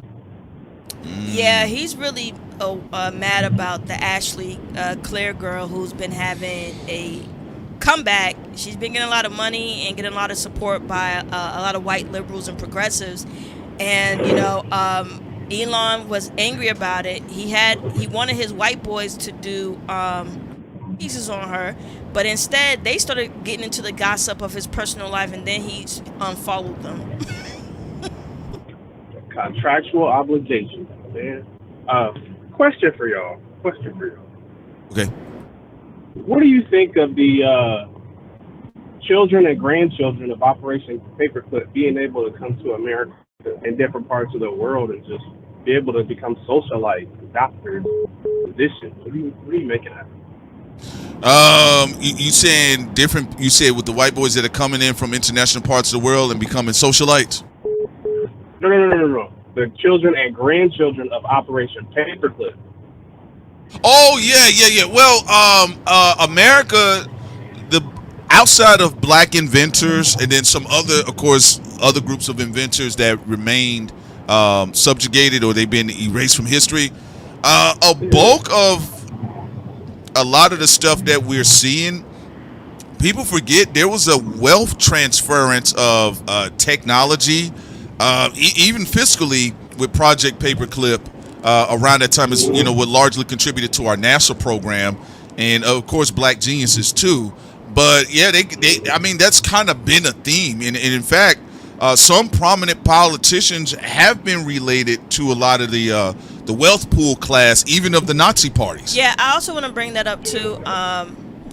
That's a bit of an interesting situation because you have black people who are bloodlines connected to around that time where Operation Paperclip was happening, who are related to a lot of powerful, intelligent black innovators and inventors as well. Even some people who we talk to behind the scenes, we're not going to talk about it because, put a target on their back.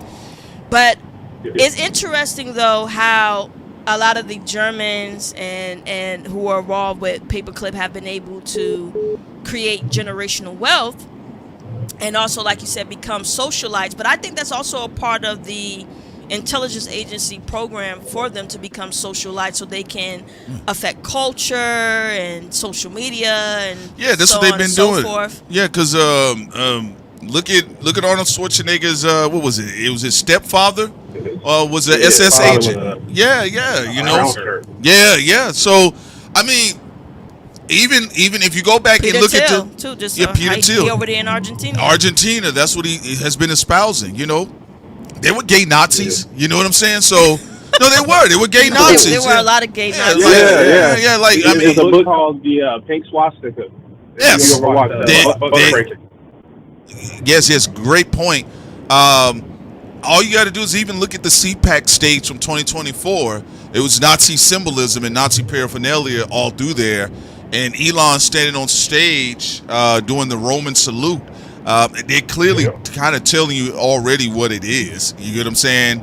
And once we get into the black traders to promote the philosophy and the agenda that lean towards us, we will dump them off, and then we will move with the pure whites or the classes of races that we deem valuable in the color kingdom or the color empire. So that's what you're seeing right now in this re-envisionism of this new America. Right, and also to be fair to a lot of the black plants, and I'm not talking about plants like as in you automatically an industry plant. I'm talking about the fact that what a lot of black philosophers already talked about and historians, that when they prop up black people to be successful, they don't tell you that they're making them be visible for a reason. They have a limit as well.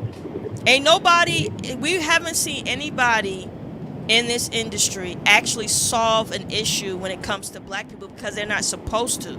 They're supposed to just be individuals that are wealthy to an extent, unless they bite the hand that feeds them, right? So they can give hope to other black people at the bottom to enter in the system, even though we always see them complaining. They complain about white billionaires while still doing business with them, whether you talk about Jay-Z, whether you even talk about Drake, about the Lucian thing. So they're there for people to inspire, like, I want to be in those positions. It's billboards. But they forget that a lot of those things is a mirage, because sometimes they kill these black celebrities. They have them fight each other.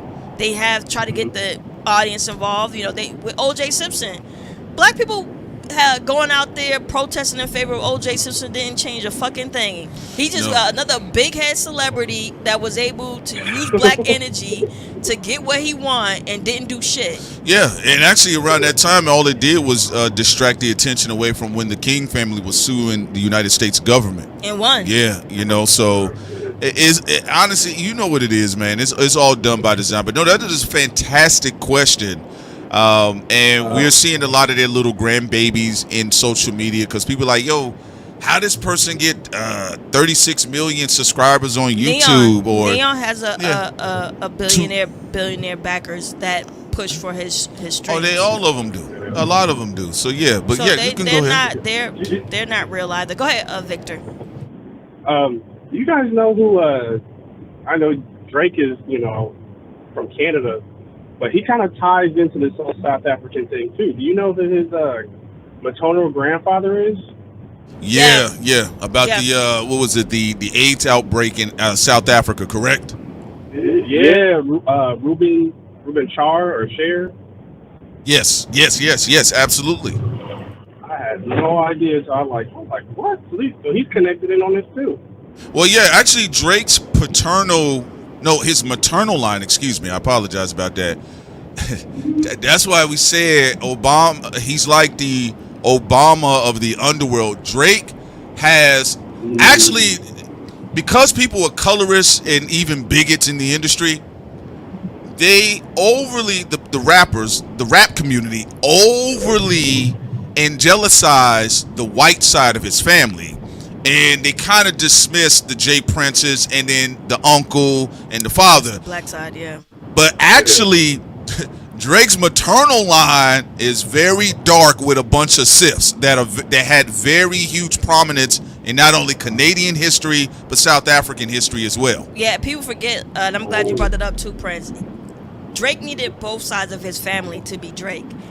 People overly glorified the Jewish side and the alleged Zionist ties, and then they don't talk about the black side or the black mafia or how, you know, the Grand family, which is why he's even able to have access into the music industry. If Drake only had that Jewish side only, nobody would care. He needed actually both sides to be able to maneuver the way that he does. You know, I mean, I know everybody laughing online, and there's some funny shit because I still think him and that that Janet shut the fuck up video in that fur coat. That's my favorite Drake video ever. All right, but no, you should check out the history of his uncle, grandfather, on his mother's side. Has a prominent history within Canada and South Africa. So if you're talking about bloodlines, he got it from both ends, to be honest with you. But he also had upset some people too, because a lot of his business connects and friends are Arabs. Yes. Like, people forget one of the reasons why he signed the Palestine ceasefire so early is because of 40, and most of his business connects, which are Muslims who are Arab. Yeah, so, you know, I mean, so he got a lot of different sects around the world. Hey man, he got some shit going on. That's why I said they all crying. Either they were going to do business with the nigga or not, but they all crying. And you know, them numbers went up. I'm telling you, they got Lucien in the back of the room to move some furniture around. You better make some work over there. But go ahead. My last question is: Lizzo gonna have to be was Lizzo propped up to be the new Oprah? You know, like, is she gonna have to gain more weight in order to maintain her relevance again? That's funny. I think with Lizzo, she listened to white and Jewish people too much, like what's his name? Like Oprah, but also like what's the gay guy, black guy who raps?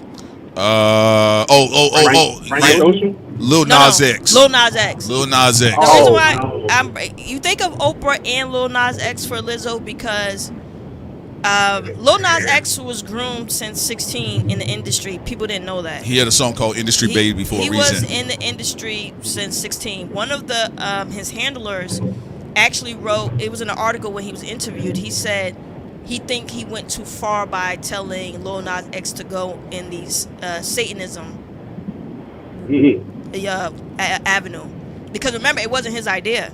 No, he actually was right. Yeah. So going back to Lizzo, the ass cheeks out in LA. Remember, she was doing great just based off of the music alone at music festivals.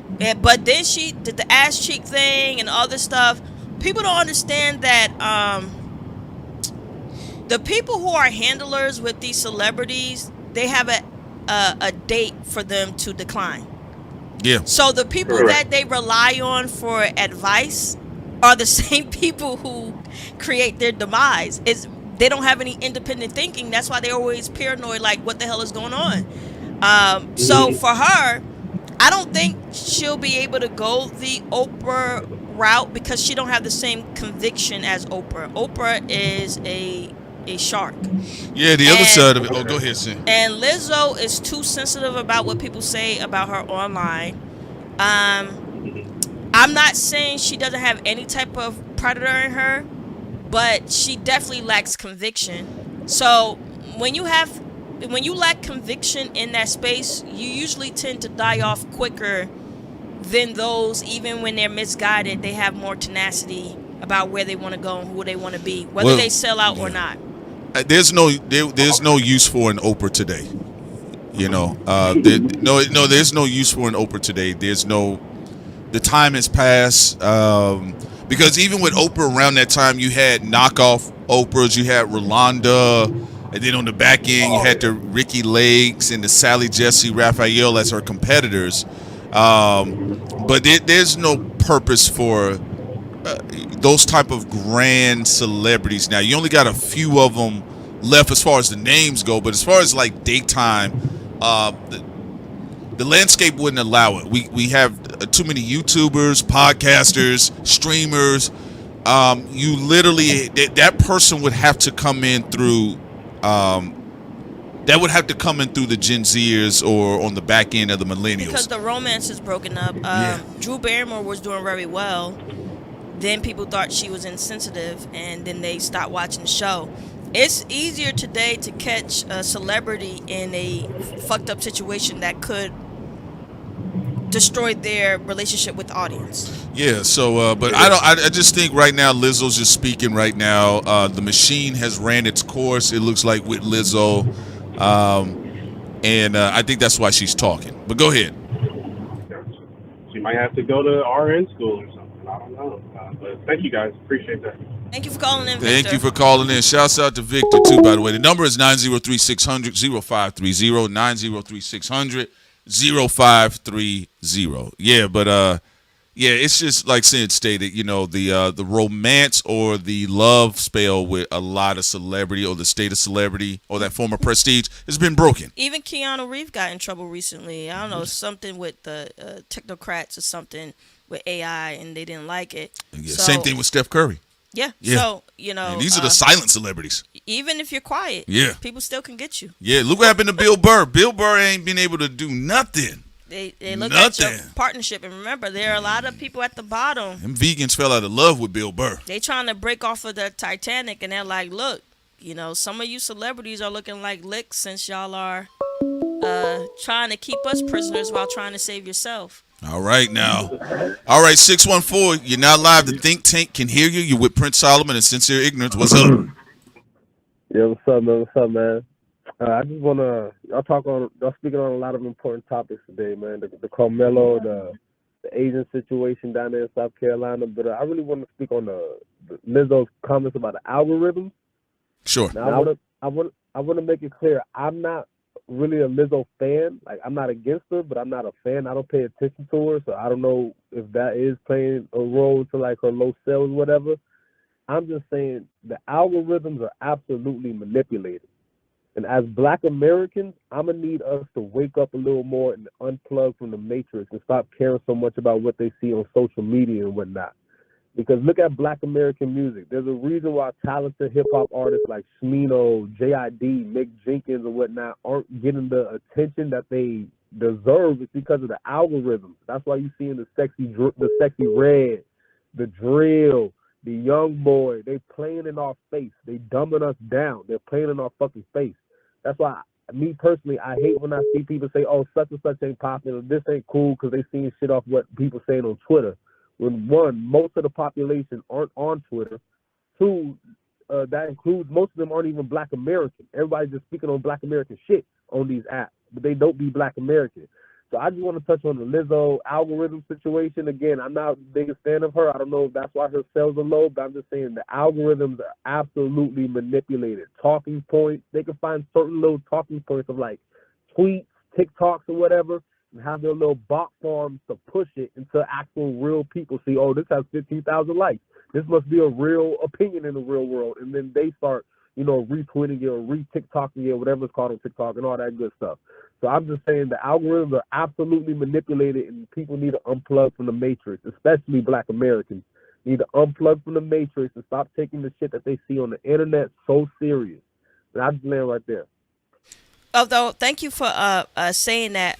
From my perspective, if you are worried about views instead of are you financially stable doing what you love, you're an idiot. And the reason why I say that is Prince and I used to get 300,000 views a lot. The algorithm changed. I don't care if people view us as popular anymore or not. I know we're effective at what we do, and I like what we do, and we're going to keep doing what we're doing. Remember, media and algorithms is about altering perception. If you only think you fly based off what technocrats put out there And as what mood they're in, as too. little evil magicians, then that means your self-esteem is extremely low. Your self-esteem should not be based off of algorithms. You know they play around with numbers. You know they play around with illusions. And also, they did that also when it came to old school media as well. When they, like when Malcolm X said, they can make an innocent man look guilty or a guilty man look innocent. So people should already know that altering of perception has been going around for a very long time. And of course, even in new media and with new technology, they're going to do the same thing. It's going to be up to people to be like, I'm confident in who I am. I'm not chasing numbers. I know they're playing around doing whatever they're doing, but as long as I can self-sustain, as long as I can live my life, be able to eat, okay, Yeah. have a nice home, be able to have a decent living to a great living, doing what I love, then that's how you beat them. If you are stuck on the altering of perception, they're going to beat you all the time because the technocrats, they run these platforms and these websites. So if your confidence and your sense of self relies on that, then you're going to be severely screwed over. Everybody know a lot of the streamers, for example, are backed by billionaires. They just found that out about Neon. They were all shocked. I'm like, what are y'all shocked about? Neon knew about David, the guy who was with Interscope, who murdered a, how old she was? 11-year-old girl, 13-year-old girl. So I just think that people should be dedicated to themselves and their community and don't have their ego caught up in these algorithms. Okay. Any social media app, just real quick, any social media app you click on, there's deception. Don't matter. Then there's cognitive dissonance here. Everything you said, most people on the internet, they understand it. But it's about the effect of the device and the technology. That's why social media is a very powerful technology. You can ideally know that, let me gather all the evidence. I need to wait. I need not to jump out there. And you see a situation on time that pops up your line and there's confirmation bias there. You write in the comment section arguing with people because your frontal lobe then shut down because somebody said something that is triggering you. All social media apps are ran on trigger metrics. That's why they promote, what is it? I think it's a 7-to-2 ratio, 7 or 5-to-2 ratio, 5 negative stories, 2 positive stories. Most of the times that you'll see in the algorithm feeds, engineers have designed this for that way. So it's not just black people, it's all people that are all on social media just in general. So that's why a lot of times these campaigns, a lot of times will run dead. And what they'll do, because the algorithms as powerful as they are, you need to be able to feed it. And the only way to feed it, you got to give it stories that can trigger the right audience. And if you just giving them the same stories, then the algorithm could die in itself. That's why you see them bring black people into the news all the time. That's why you see Karmelo Anthony back in there, the Rick Chow situation, people bringing up Latasha Harlan, people saying, well, they need to burn the city down. Why do we need to burn the city down? So the algorithm on all of these websites and social medias can make money. You know how much money was netted during the George Floyd protests and the Ferguson Mike Brown protests? A lot of money was netted. Well, and add to that, if the money don't go to the people, then that means you got played. You got played, Even Shawty. when we're talking about not the ground level Black Lives Matter activists, but the fact that billions of dollars didn't go into black cities to create more businesses, and also when it comes to hospitals and stuff like that, then you know it's a scam. It's just that simple. Anytime, this is for anything. The metric for anything should be like, if the money doesn't go to the people who need it, what the slogan was for, then it's a scam. Go ahead, caller. I was gonna say, I agree with everything y'all saying, but I'm a younger Gen Z. I'm born '98, so I think this audience understands how to manipulate, or excuse me, how the algorithms are manipulated. But I think we'd all be surprised of how many people, regardless of their age demographic, don't understand that, and that's regardless of their race or ethnicity as well. So that's why I'm highlighting Black Americans. I don't really, no disrespect to nobody else, peace, love, happiness, but I care about my folks. I care about my tribe. So that's why I'm highlighting Black Americans to unplug from the algorithms and whatnot. And yeah, I agree with everything y'all saying. I mean, like, look at COVID. If you went by Twitter, you would have thought black people were getting vaccinated for COVID all throughout that year. When really, when you look at the data, our race, regardless if it's African, Caribbean, Black American, we were the least vaccinated in the whole planet. And when you follow the science, that's a good thing, considering the average person under 30 shouldn't have got the COVID vaccine if you actually following the science and not the government and the algorithms. So I agree with everything y'all are saying, but I just think that we will be surprised at how many people in this world today aren't aware that they're getting played on every time they log into Twitter, every time they log into TikTok, every time they log into Instagram. I think we'd all be surprised at just how many people just aren't aware they're getting played on. That's regardless of demographic, of age, race, or ethnicity. That's a great point that you made. If you're going to be on the internet, understand that everything is a game. And that everything that's being put in front of you is not only the algorithm you create yourself. I know they like people to believe that, but it's also things that they force down people's throat. If you're going to be online, like real, look at the music. Yeah, if you're going to be online, you're going to have to be like, okay, I understand I'm about to go online because either that's where my work is, or maybe you like to play video games or do some hobbies that involve online. But you're always going to have to keep in mind that there are manipulators. And the websites you go on are to manipulate you and to herd you into a particular category. As long as you understand that before you go online, you know, at least you'll be advanced there. So I do agree with you that a lot of people do not understand that, or they do not know that, or understand that it's called, you're being designed like a designer bag. A lot of people ego, they don't want to admit that they're influenced by other people. Guess what? Everybody's influenced by everybody, okay? I even remember when I was talking to my aunts, and when Michael Jackson first came out, they were all wearing the jackets, or they had the lace glove like Madonna. So, and that's, again, old school media. Every human being can be influenced by another human being, and they can be influenced by data and information. This is really important, why you need to guard your sense of self, because if you don't, you can be duped into anything. And that's for everybody, especially the people who think they're smarter than everybody else. Even smart people can be duped in by the algorithm. There's not one person that exists here that's been online that haven't got duped, even us. Yeah, but some ad came up and maybe you fell for it, like, oh shit, damn, I almost fell for that. Or some cause or whatever. So anybody can be duped online. Keep that in mind. And also, don't be impulsive. That is going to help you too. When it comes to stories and it comes to interactions with people online, just don't be impulsive. That's your best bet to not fall into a lot of these traps. Yeah, you know, and you know, it's social engineering with just advanced technology. That's it, you know, and even the only thing I will say to it is you have to manage your mental health.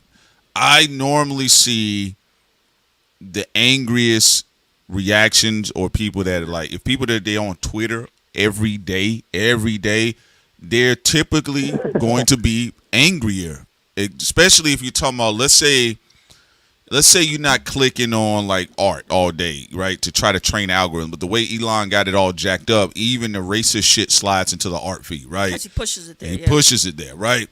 But if you're on just TikTok every day, and then you go to Twitter, and then you go back to TikTok, and then you report on YouTube, your commentary is going to be a lot more aggressive and fiery. I'm not saying you're not going to find these themes on other social media platforms, but people got to understand there's these platforms have personality, they have identity. So Twitter is clearly it's rage bait, it's bots, it's fake articles, AI generated articles. They're tied to the same AI firm, news media agencies, and then on TikTok, some of the most rageful clickbaiting stories, Chinese versus blacks, man in the wig get beat on the subway. All this stuff is going down your feed all the time. So usually that's where, as humans, a lot of times we can gravitate towards too, by the way, because the gossiping, the negative stories, the salaciousness, or we can play in lies with our imagination. Because Twitter is a bunch of lies, and it feeds the imagination where people can make up stuff, right? So even with this Austin Metcalf situation, look at some of the white racists over there. They really wanted to believe that Austin Metcalf, You know, the boy lost his life, unfortunately, but they wanted to believe that he was an American hero. He had a perfect 700 score, and then here come this wild black monkey stabbing him, right? Well, yeah, and so they actually ran off of that for a moment, and Elon is training these algorithms. His engineers are training these algorithms off of these bias. Remember, they had an AI agent 2 or 3 years ago went live on TikTok. And on TikTok, it started hurling racist epithets, and it started talking about killing people. So they had to disconnect the agent immediately. But that is what it is traditionally built off of. Remember, Twitter was already fiery before Elon got there. It was a little bit more fairer, but it has always been a fiery platform. He just took it to the dark side. And also keep in mind, it was hard for people to even fight back, even in old media, let alone new media. But I'll say this, even in Assassin's Creed 3, remember the protagonist, he was talking to Moore. And he was like, you know, they say all these things about black people. Like, why don't you, he says, remember that a lie can travel very fast. It's about altering perception.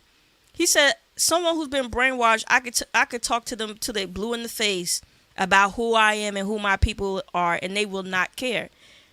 That's unfortunately the reality. In occultic space, they'll call it dark magic. Dark magic is when you put out a curse or something in the world, something that's not true yet. It doesn't exist, right?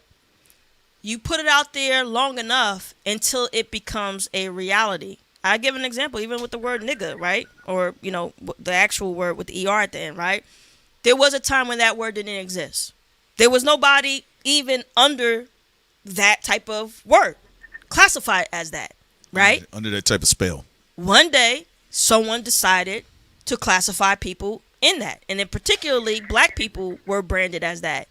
So a lot of times when it comes to perception, when you have people, think tanks, intelligence agencies, they already know where they're lying. So you could talk to someone who's a part of the deep state all you want. They already know they're liars. The whole point is I'm going to put something out there that's not true, have people fall for it, then wait some years or something when we mutate people or de-evolve people until they become that. For example, calling people like stupid, right? Or children can't read. All right, well, children was able to read during this decade, but they can't read during this decade. Well, that's because you've been cutting funding for education and you're purposely trying to dumb down children so you can mock them and then say why they can't read. You got to remember, they create the problem so they could give you a fake solution. And remember, the solution is never a cure. No. It's always something that you're going to always have to buy into infinity and beyond. Like they do with drugs, they have somebody hooked for the rest of their lives. It's a Hegelian dialectic, and I'll let you go, man. But the end goal of social media, you're right. You're absolutely right about. I don't underestimate anybody's brilliance or their ignorance. That's where I stand. I never do that. You know, I don't assume just because I know something everybody knows, or just because somebody is acting a certain way doesn't mean they do not know, right? But one thing that people do need to keep in mind, the core principle of military government-funded social media, because all of it, as you guys can see, is funded by the government. The core principle of social media is to make you antisocial everywhere. It's to make you resent humans. That's the end goal. It don't matter if the humans are black. Don't matter if they're white, Jewish, gay, straight, trans, children. You're supposed to resent humans so you can buy into eugenics. You can go ahead, caller. No, yeah, I agree with you. I mean, yeah, the eugenics things, I mean, I don't want to sound like I'm not like pro-choice or nothing, but I mean, the eugenics thing, that's been in motion in America for years. When you look at Margaret Sanger, I think I always mess up her last name, the founder of Planned Parenthood. She was down with the women department of the KKK. She was doing speeches with them and all that. She said, what's the one justice, Supreme Court justice that passed a couple years ago? The woman, the real old woman. I forget her name, but she's on record of saying birth control was meant to be a form of population control for the blacks. And again, I'm not like anti-abortion or nothing like that. But you got to look at the reality of the case. There's a reason why most Planned Parenthoods are in poor black neighborhoods. Even though when you look at the data, black Americans are typically more conservative with that type of stuff. Those should really be in like some yuppie liberal neighborhood type thing. So yeah, the eugenics thing, that's been in place in America for over a century now, just kind of getting people used to it, getting used to the idea of picking and deciding what type of person can exist or what type of genetics can exist. They was talking about eugenics in the Epstein files and whatnot. So yeah, Yes. I mean, that's been in place for a long time, and I think it's just gonna go in a hyperdrive with with social media influencing. Like there's a whole generation out here. It's getting worse with the young cats. I remember when I was coming up, like I said, I'm born '98. So the computers and social media and all that first started getting real big.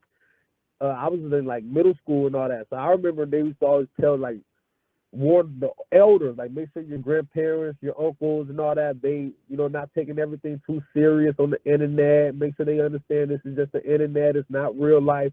They should have been talking that to the young niggas, because it's my generation and the generation after me that should be hearing that shit. But they're not really teaching that stuff no more. So I think yeah, go ahead. Well, when it comes to abortion, there's two issues here. One, it did start with eugenics, so you're absolutely right about that. But it also is about population control and also collapsing of a community. For example, if you are a mother, a single mother, or let's say whether you're a single mother or not, you're going to need your community. One thing society does is double speak.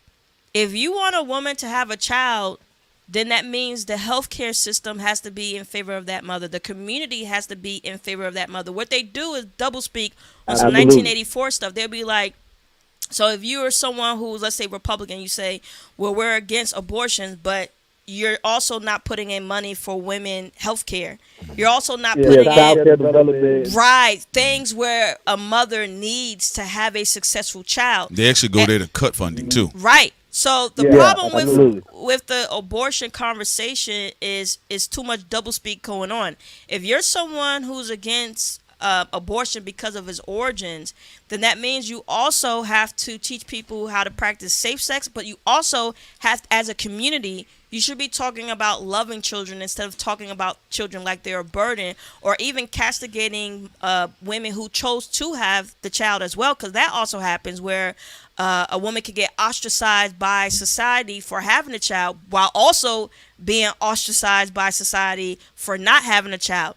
So there also needs to be consistency in communities that are against population control, against eugenics, to not speak in that type of damning language where if you're really against abortion, then you shouldn't be speaking ill will on women actually giving birth, and then also making sure that there are safety nets for a child to be raised in the proper life in a proper community. Well, you got to keep in mind too, even with American Heritage, one of their goals is to disempower women.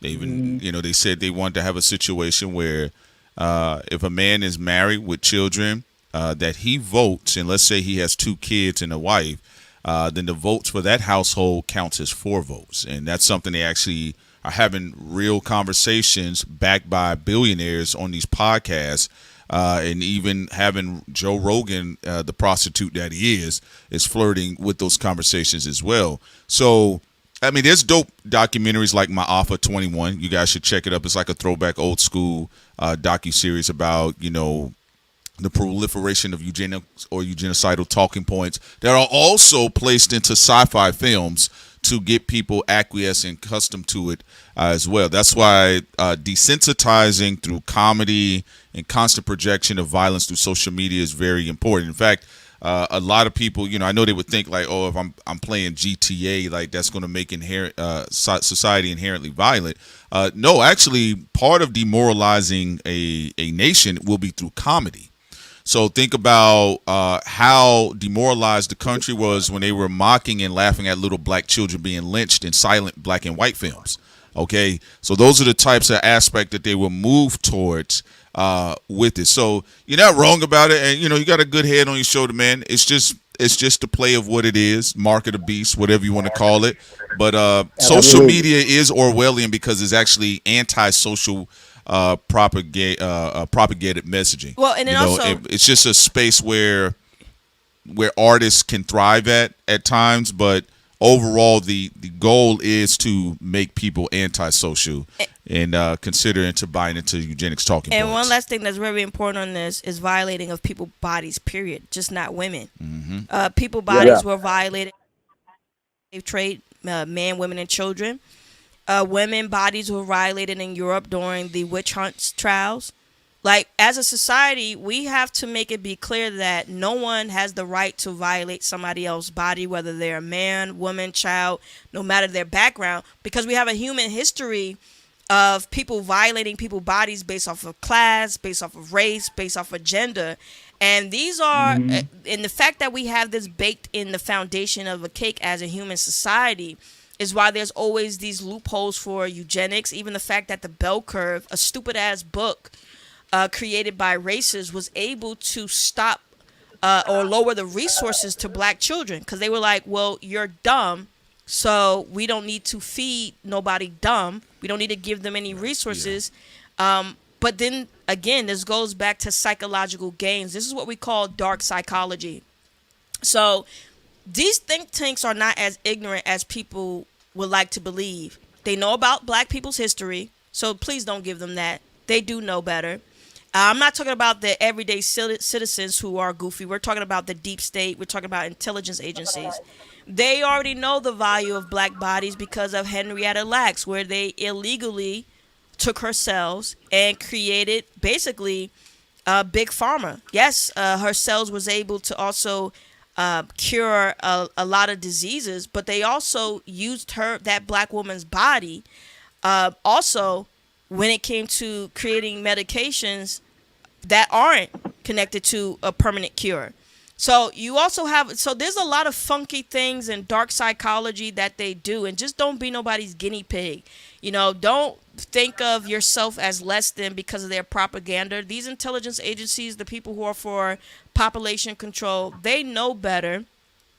They know better. Their whole point is to dumb down everybody else as best as possible so people don't fight back. Yeah, and now it does make it recognizable to see a plant quicker, though, if you're sharp enough. Unless it's a grand event that, you know, let's say, I don't know, Donald Trump falls down the stairs coming off the airplane. That's going to trend everywhere. It don't matter what social media feed. But the personality profiles, it's harder for you to trend across all social media platforms, not like it was 10 years ago. 10 years ago, somebody could be trending. They could be trending on Twitter. They could be trending on YouTube. They could be trending because it just wasn't bought up as it is. I give the example of Professor Zhang when he popped up everywhere. And I seen people in our chat saying, man, I don't know why I'm being recommended him. Personality profile.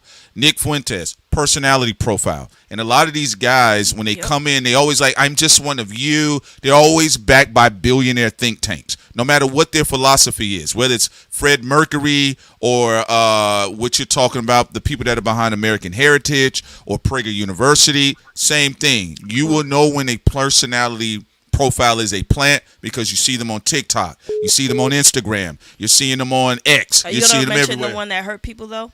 Which in one Epstein is that? Files? What was that? He was the old sage. Which one? You know. Dalai Lama? Say that again? No, not the Dalai Lama. No, not the Dalai Lama. He was a political figure who was supposed to be a big progressive and a philosopher about free healthcare and all these other things. And he was in the Jeffrey Epstein Files. I think I know who she's talking about. It slips my mind right now. I know who you're talking about too. I can't. They were talking about you. I'm pretty sure as well. I can't believe I'm forgetting his name, but he was a personality profile in old media, and that's very important to say because it's easy to do it to catch people with the algorithms, but a lot of people's hearts were broken when they found out there were personality profiles, even in old media. Yeah, people who were programmed to be the good guy and people who were programmed to be the bad guy. Remember, what's his name? Because he was programmed to be the good guy. What the fuck is his name again? He said Deepak Chopra. We talked about him already. Old gold with the white hair. We talk about him all the time.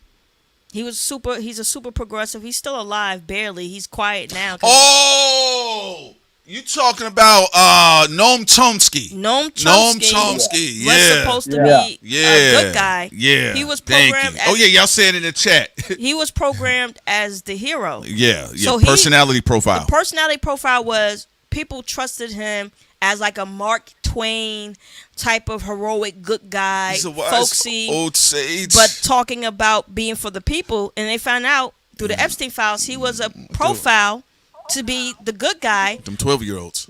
But he's allowing kids to be globally trafficked. Then you have Steve Bannon, right? He's programmed to be the bad guy. He's the guy who is the Sith, and Noam is the Jedi, and they're both fake and allowing kids to be globally trafficked. This is why everyone has to be careful, even going into hip-hop with this whole Jay-Z, Drake, Kendrick, all that type of shit. Y'all better be aware. You have to be careful, because while you're falling for fake good guys and villains, the real people with boots on the ground that are really doing stuff to try to save society is getting killed, while you're distracted by fake heroes and villains who are on the same team at the end of the day, or at the very least are part of the same occultic orders. Yeah, I mean, there are personality profiles all through hip-hop. You know, just like Lucien Grange, that's not his real name. You know, Jay-Z, that's not his real name, right? So a lot of times the only thing I'll say to your point, caller, and I think what you're speaking about is true concerning black folks. But I also would keep in mind you're running into a brick-headed rap culture. And it is very prevalent to mention that. It's not that, we only listen to rap. It's like what Sam brought up when they were talking about Atlantic Records. They have forced other black-led genres to die, even R&B. Now R&B is having its resuscitation, but rap has been an industry welfare baby that everybody came through and did whatever they wanted to do to rap. Justin Bieber, Jack Harlow, Timberlake, Miley Ray Cyrus, Jay's on my feet. So for about 2 generations, all they have experienced functionally, culturally, and primarily musically has been rap. And also to add to the point here, people who are personality profiles, most of them don't know it. That's why that's the scary part. Yes. Noam Chomsky really believed in his philosophies while also betraying his philosophy while being a part of an international pedo ring. Like, people got to understand. Do you understand how fucked up and fragmented the human mind can be? For you as a personality profile to really believe you're real.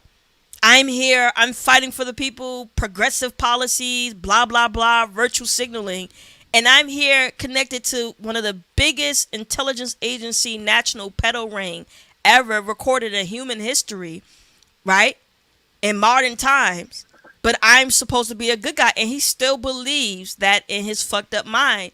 So this is why you have to be careful, because as much as you even try to bang on the face of the product, these people, it don't matter how much you talk to them or try to change their mind. They don't even fucking know that they are part of the program. No, they don't. It's like, it's a waste of fucking time. It's like Bruce Willis at the end of 6th Sense. He didn't know he was dead. But go ahead, Calder, your final thoughts. I just want to shout out to the chat. Ruth Badger is the Supreme Court justice I was talking about, who said that about birth control. Ginsburg, yeah.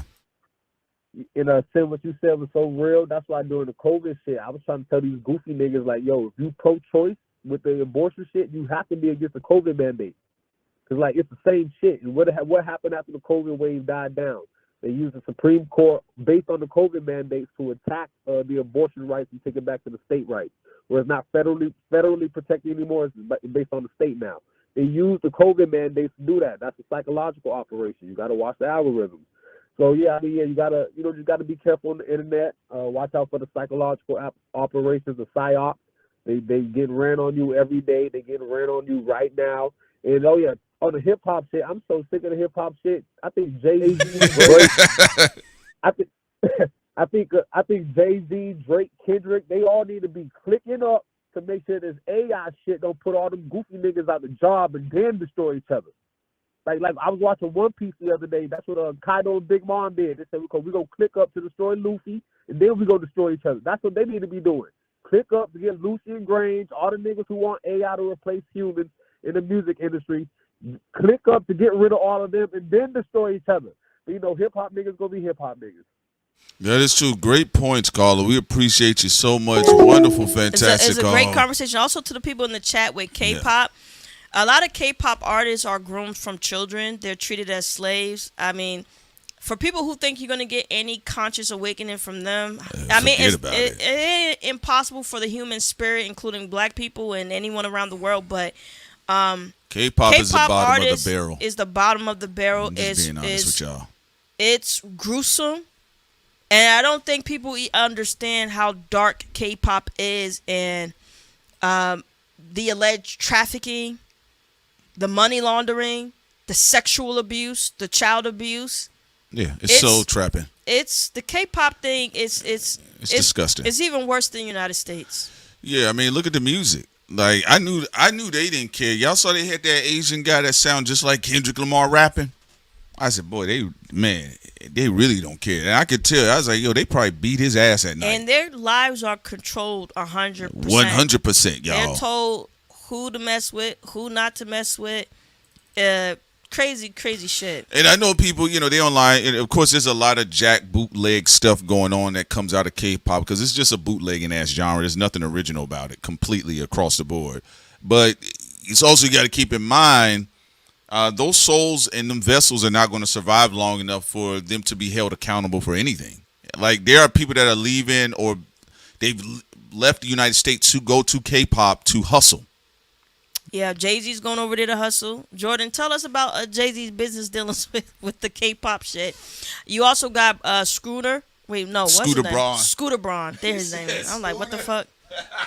You got Scooter Braun over there. Yeah. You got who else? You got a lot of artists, also rappers. They tell like rappers to partner up with K-pop artists like J. Cole, Kendrick, Drake. It's like a cross promotion Drake and all that cross promotion, right? So it's a.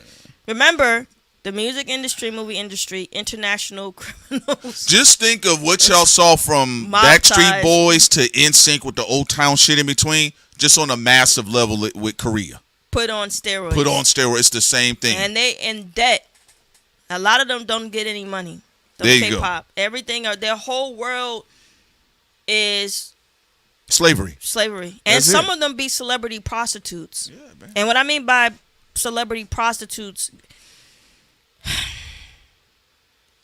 I don't want to go too dark this morning. But I'm going to go there a little bit. Oh, okay. I thought you said something explicit. Some of them are blackmailed.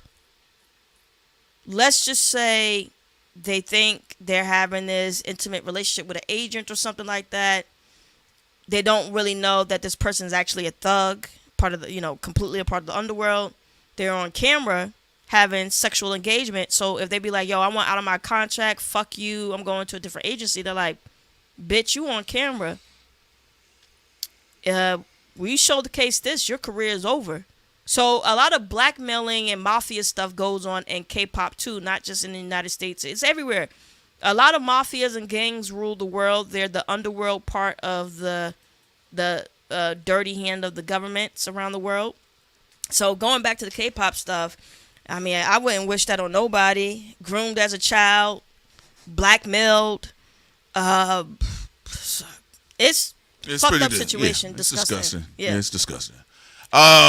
They said like Sweetie. Yeah. No,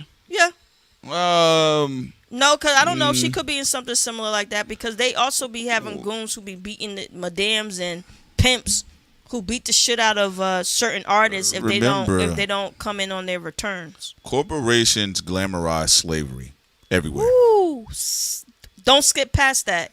Corporations glamorize slavery everywhere. One more time.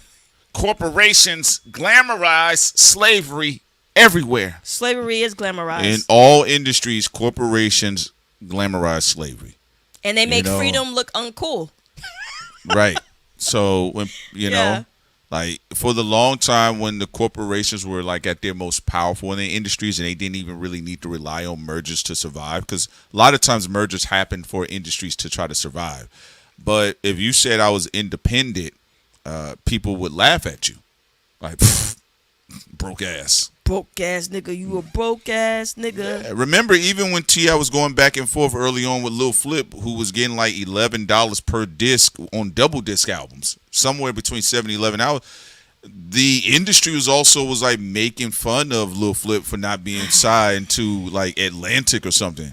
You know, and Flip's whole brand was he was independent because that's coming off of Master P and what Master P learned in Oakland. That's why I like a lot of Oakland niggas, because they got a lot of independent spirits. Y'all know E40 is like one of my top rappers of all time, but corporations always make slavery. They always glamorize slavery. They make it look so beautiful, so appealing, and then people really social humiliation for people who are independent. That's what they try to do anyway. They try to get the audience involved to humiliate people who are with their freedom. But look, this is where we look. Y'all don't understand. A lot of the people y'all idolize, especially if you're into K-pop, these are celebrity prostitutes, and I don't mean. And most of the prostitution is not optional, okay? Meaning, like, you're a young girl, guy, you go to an industry party, you know, you think everything, you trust everybody, you know, you're gullible, and then you got drugs in your drink. Then you get sexually violated, okay? Sometimes that sexual violation is on camera. So do you get the point here?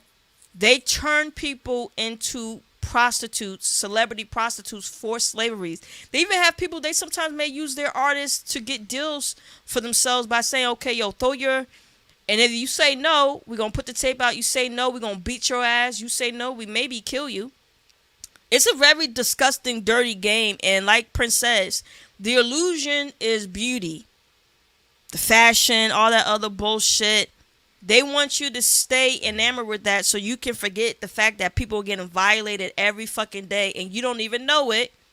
No, Rick Ross, you don't even know it.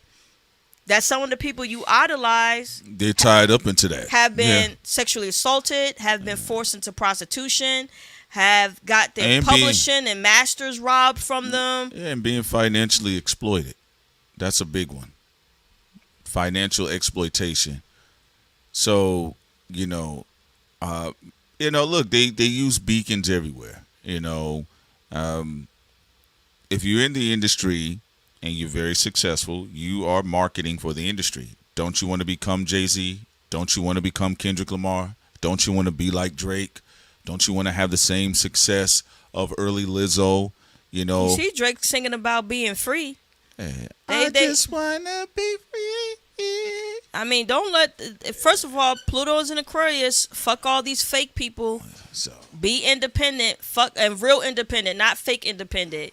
Do not trust these ghouls who are on the mic trying to put y'all into fucking slavery. Okay? Because they're trying to figure out how can they rebrand slavery to y'all. And again, I remember Sin and I, we've been doing this. We remember people getting sassy and smart. I even remember when people were laughing at folks just being on YouTube or having their own podcast. They was uploading to SoundCloud or on some of these other, or even just having an RSS feed. And now look at a lot of the athletes. Look at a lot of the rappers. Look at the singers. Look at people that were in the industry.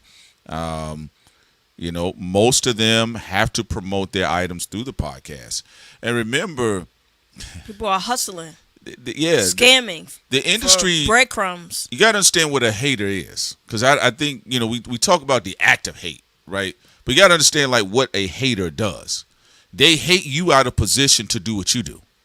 So you could be a slave like them. So the industry is a giant hater. So they told everybody, podcasters, YouTubers, people that bought their own mic set, that they suck, they ass. Look at these people, man. And then little podcast, y'all ain't getting no fucking money. And then we in the industry. Now industry niggas got podcast. So anyway, I want to promote a sponsorship from Hennessy. My podcast called We Ain't Never Broke. There you go. You know, we in this cold ass warehouse, but I'm letting y'all know. You know. But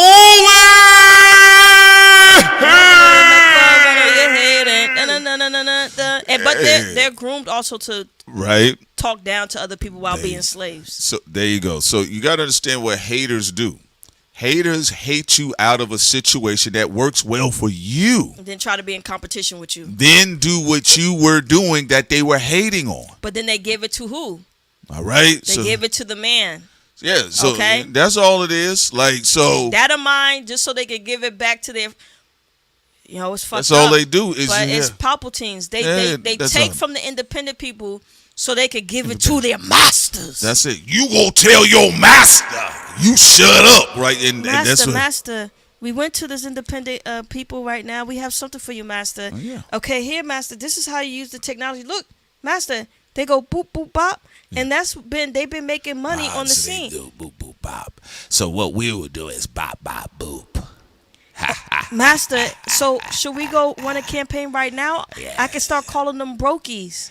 No, think about do poorlies. Poorlies. Yes, master, that's better. Oh my God. Okay. Get the lawyers. And I'm gonna pretend to be like them. Right. And the people gonna fall for it, master. Like one of their comments and subscribe. Now, again, I'll just say this so you guys can understand. Haters, like, this is why self-esteem is very important. And this is too for, like, teenage girls and boys, because they fuck with teenage little girls and boys, 13, 14, 15. I mean, you probably shouldn't listen, right? But we've had people like they were 14 said they was listening to the show. Okay, look. It's easy to come to a conclusion of who you want to be in your identity. The real test is, are you going to be able to withstand the criticism of you owning your identity? And a lot of times, especially with industry folks, their job is to challenge your self-esteem and undercut it. So most people coming in, they probably would, you could have told a girl, I don't know, in South Dallas, she looked pretty, right? Everybody liked her. All types of boys and even some of the girls liked her, right? She get into the industry, now they fucking with her about her nose. Well, you saw what happened with that black woman who knew Tom Cruise that you used to talk to. Oh yeah. Yeah, at the industry, the model, yes. At the industry party, they cut her face because she's very pretty. Somebody I knew that was in the industry, like, and she was running around with Tom Cruise and the other directors and stuff. Oh, disclaimer, it wasn't Tom Cruise who cut her face either. No. I knew he was evil. I knew it. No, she said Tom Cruise was very nice to her. I just realized how I set that up. They probably was like, yo, Tom Cruise cutting women's faces. No, the lady was, she was a very beautiful woman, but what happened was, at a party, other girls was jealous of her, so that somebody started a fight with her, they held her down, and they cut across her forehead. You know, so she had the scar in the middle of her forehead. You know, and they did that because they were on the plantation and they thought someone on the plantation was going to get a better look. And that is what happens in the industry, or even all industries. You've seen it at your own jobs, but specifically of people getting entertainment, gang guard. Yeah, man, like women getting drugged in that industry a lot. Men too. Give you an example. Not just in putting pops. Give you an example. I'm going to use a real life example here. Let's say you're a listener and you was a fan of Pop Smoke and he died and you was upset. There are people in the industry that were happy that he was dead because they was like, good, I can get my attention now. Yeah, they do that all the time. That's how they think. They love when someone dies. Crying while happy because it's an opportunity for them to get on. Yeah. They're groomed to be animals. And they're groomed to be worse than animals, and they're groomed to trick you for you to think that they're not worse than an animal. These are people who will sacrifice anybody to be at the top, to be seen, to suck up the resources. Some of them more than others because K-pop, they all slaves, 100%. In the United States, they're slaves too, but at least they can amalgamate some form of money and attention on their own if they play their cards right. There's some cultural leverage they can have for themselves. And some cultural leverage, although they're slaves too. With K-pop, you know, it's basically, we'll get into that another time. Here's the thing. It's all the way from top to bottom. Here's what's fascinating about the Michael Jackson situation. Now, when Michael, look at what they're telling you. Now, again, I'm not going to say, because I haven't seen the film yet, so I'm not casting any aspersions on the film or castigating the film in itself. But I'll say this: when Michael Jackson was trying to reclaim his ownership of himself, he was all types of wacko jackos and all this other type of stuff, right? Remember, what did they tell you? You can't make money doing what you're doing, but we can make money off of you. Yeah. That's the irony of the Michael situation. Look how polished and look how polished, pristine, and clean the marketing has been able to be. It's nothing crazy. If you remember when Michael was alive, there wasn't an interview that he couldn't do that all types of nasty stuff got attached to it. That's how they do you in the industry. I'll give you an example, a further one. There's a lot of people, they're like, Jay-Z is the son of Satan. That's what there's people online. They think Jay-Z's the son of Satan. Worse people than Jay-Z. I don't know Jay-Z. But I'm telling you, as far as the evil monster food chain, he ain't at the top. But what I will say, the people in the Epstein files were. There are people. Yeah, that is true. Lady Victoria, there are people, if you're not in there, you're not a part of the club. That is true, love. You're a loser. Flat TV screen head. Like, she should shut up. All right, but the anyway, fact that evil bitch gets to talk and nothing happens to her is crazy. Your hairline receding, but it ain't going nowhere. But anyway, let me not start the roasting. But anyway, there are people thought we was making it up. I know Rock Supremacy got sensitive with us, but nigga, it's the truth. He's a part of it. Right? Nigga, it's the truth. All of them are part of it.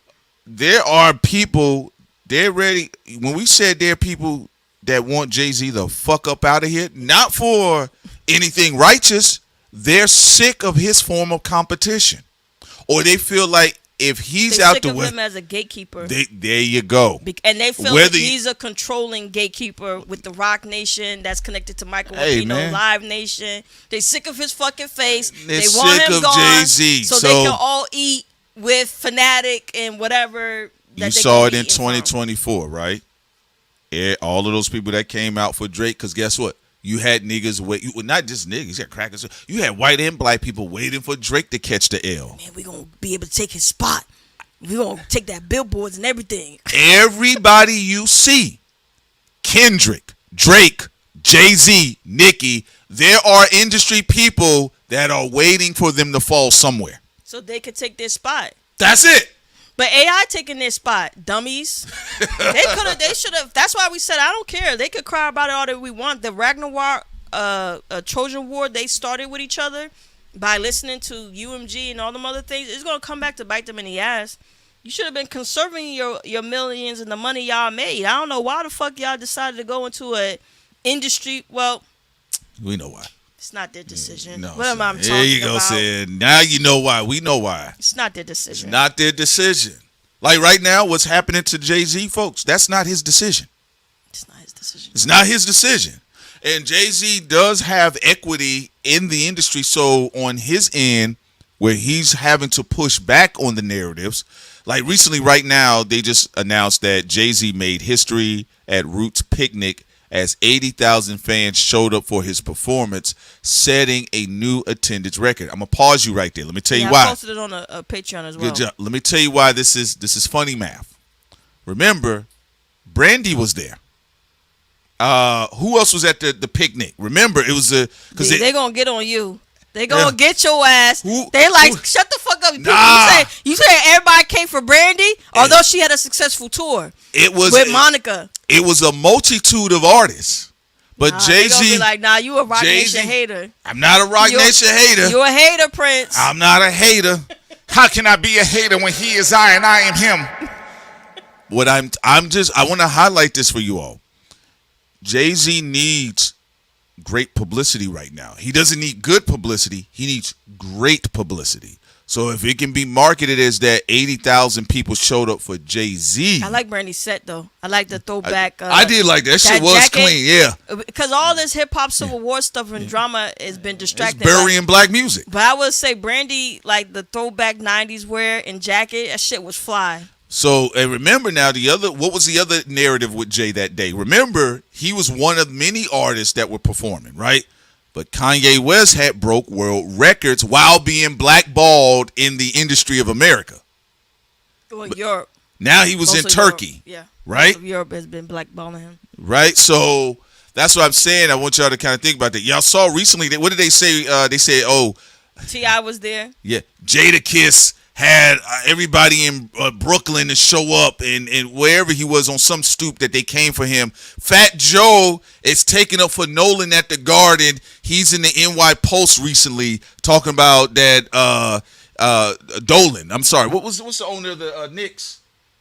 Yeah, I think it's Dolan. Is it Dolan? Something like that. Yeah, is it Nolan or Dolan? It's one of them, right?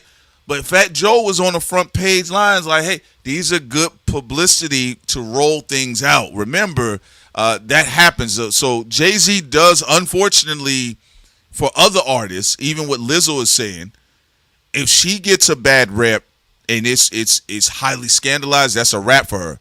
Jay-Z still has a lot of industry equity to at least put up some buffer for the time being with positive media, but he's looking for great stories. This was supposed to be his knockout punch. He's just been kind of struggling along with because Jay-Z fighting the social media. When it's a failure, it's on everyone. When it's a win, it's on me. I stay away from industry niggas. I stay away. Even when I saw people talking shit about Atlanta, as if it wasn't the combination of Atlanta and LA together. Oh yeah, Charles Dolan. Thank me. Go ahead. With Kendrick and Future and Metro. Yeah. And then they try to make it seem like it was just one person. No. All right. But that's what I'm saying. The wins are singular. The losses are a group. There you go. I came up with the idea. So that's how they think. They're very ego-based in that industry, you know. There is something going on, but we're just going to be watching and eating our popcorn, minding our business. Now, we'll have we're going to dive further into it for tomorrow, you guys. And, you know, you'll see about we'll break down some of the things that are going to be taking place and what moves we are seeing happening. But I do believe that, look, let me tell y'all black niggas online. A lot of black folk niggas online. What? Yeah, I'm gonna tell y'all, and the black people. All right, but any black natural organic movement, look for a celebrity whose brand is struggling to resuscitate through you. Some people try to resuscitate through us. I don't trust y'all. So we know how shiesty y'all are. Raz Al Ghul, y'all almost got us in 2024, but we've been dealing with y'all for a long time, and that's what it's aliens. You know, and aliens. They lay their eggs in people. They lay their eggs in people, and then they come out the stuff. Right? Yeah. That's what these fucking celebrities and industry people do. You be a dumbass all you want. Anytime a celebrity comes to you, you have to ask, why are you here? What do you want from me? They want to procreate through your death, and then they come out like in the belly, well, like fucking alien creature. You know how Raw said. EK says, I keep telling y'all, Dot changed the frequency of the industry. 2024 battle between Drake and Kendrick both changed the frequency, but the frequency was already changing prior to that. That's why so many people got excited. Jump on the wave, and then they take credit for the entire thing, even though where everything is going is where it was always going to go. Yes. And the fight really is industry people trying to take over the independent scene versus the independent scene trying to flourish and break free from the industry. Right now, there's a battle where you have industry people pretending to be independent, wrestling with independent people, trying to recruit independent people to be on board with whatever industry bullshit they're doing. And that's the battle, Pluto and Aquarius, that's taking place, the power grab right now. And we'll see what happens. But there are a lot of people who think they're winning, where their wins are going to turn into L's if you keep allowing industry people to gobble up off of your plate. Yeah, so I want to be clear. The 2024 dynamic, Kendrick did his thing, as we said, with the battle. But the crashing of the asteroids into each other, it's disrupted thing because Jay-Z's reputation is fucked up out of this, too. All of their in different ways, and they're gonna see it. They're gonna see it. Yeah, they're not gonna see it now, but they're gonna see it later. Yeah, because you guys got to keep that in mind, because that's what I said. It's a full spectrum situation here. Especially that you have Gen X industry people talking shit about Jay-Z right now. That's crazy. The ones who used to worship him, they smell blood in the water with Jay-Z. Now, I think Jay-Z is a trickster. I do think he got one up his sleeve that's going to surprise people. But there are people that feel like there's blood in the water with him. And so that's why they feel more liquid courage. We told you guys. Jay-Z overtly and behind the scenes has way more enemies than Drake. And I know for a lot of purist niggas, that's very hard for them to fathom. We told you guys, Jay-Z has a lot of big enemies behind the scenes. And it doesn't mean, I want to be clear, it doesn't mean he's J. Luther King. No. Okay? It does not mean that. It's just how the game is played. And also, I think Kendrick is going to have a great project that's going to flip the script. It don't change the fact that he's industry. You know, like, people were impressed about even what Iceman did, what Drake did to undercut UMG. It don't change the fact that he may sign with UMG and Lucien Grange. At the end of the day, all these people are still industry, and they're still plugged into the machine, and they still plugged into the system of the machine that is also trying to compete or take over the independent scene. Yeah, Kendrick, Drake, and Cole are three valuable industry niggas. Very valuable for different reasons.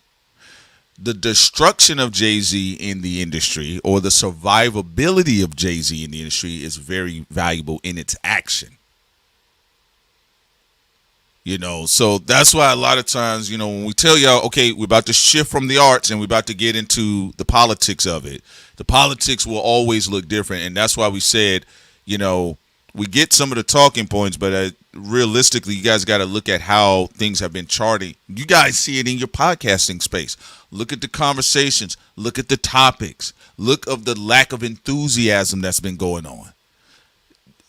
The roasting of Jay-Z right now has been some of the more exciting topics for a lot of people online, because that's how dry it is. And to the point that Sin is talking about, you're seeing people that are normally pro Jay-Z, they're talking against Jay-Z because they're feeling culturally in the water. They think he's about to he's about to drive. But we always say, watch out for that old rabbit. Watch out for that old rabbit. All right? That's why some of the smarter people are taking their time with Jay-Z. You know, but that's another conversation that we'll bring that up. J7 got to stop. He said Jay-Z got to go. Jay-Z got to go? For those who don't know, J7 on OVO side. 100%. For people who don't know, E is on 1,000%. E is on Kendrick and PG Lane side. Yeah, EK is a part of TDE and PG Lane, or Kendrick and PG Lane. Because there's some niggas, they like, no, I'm Kendrick and PG Lane. I'm Dave Free, Kendrick and PG Lane. And it's okay just to admit that y'all all industry. Like, stop pretending like y'all doing something grand, and y'all are flipping and doing things within the industry. You're flipping real estate culture. It's cool. It's just a game. It's the politicians do it too. Yeah, so it's just a game. We of course will continue to monitor and see the different moves that y'all making, but we already know, like, PG Lang and TDE, they want to be an all-out, all-purpose type of media. Yeah, they want to do films. They want to do shows. They want to do like movies. A Matrix film. They want to do music. You know, everything multidisciplinary. Multidisciplinary, or what you already get in what we're talking about with independent culture. They're just doing it in in the mainstream industry way. EK says, I'm not on anyone's side. I'm telling you, creatively is different.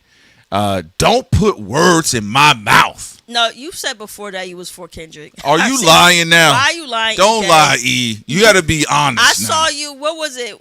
That blackout stream I did. It was a long time ago. Early 2026. I remember E. He was in the chat, and he was talking about being for Kendrick. He said, "My boy is Dot." Yes. Dot.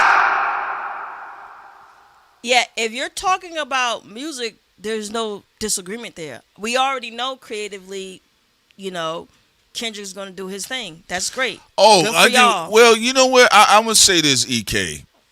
Music frequency. I get what you're saying. I honestly felt Kendrick changed the frequency. I think, and I still stand by my statement, E. I think Drake and Kendrick's battle changed the frequency afterwards, because you got to think about what was the energy before the battle and after the battle.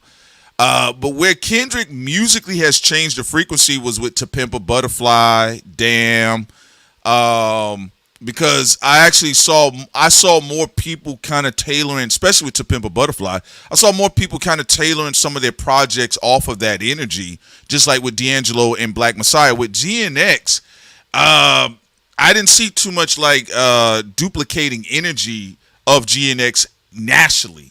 In that regard, GNX was to celebrate the West Coast culture, the contemporary music, a lot of aspects paying homage to the Bay and some of the other stuff as well. But where I've seen Kendrick sonically change the frequency was especially during his To Pimp a Butterfly era. Well, some say even with his collaborations with Playboi Carti that he's going to go for a more alternative sound. Well, we said that. I know. I was trying to be modest. Oh, I'm just saying. I'm just telling the truth. We said that. I mean, of course, you want to directly say it. Yeah, we said that. I'm not going to say no some people. If you said it, I'm going to say no Sin said that. Oh, I said that. You know how them niggas are. They be like, yeah, I told y'all he going to do an alternative album. I saw with the picnic thing with Jay-Z, the Roots.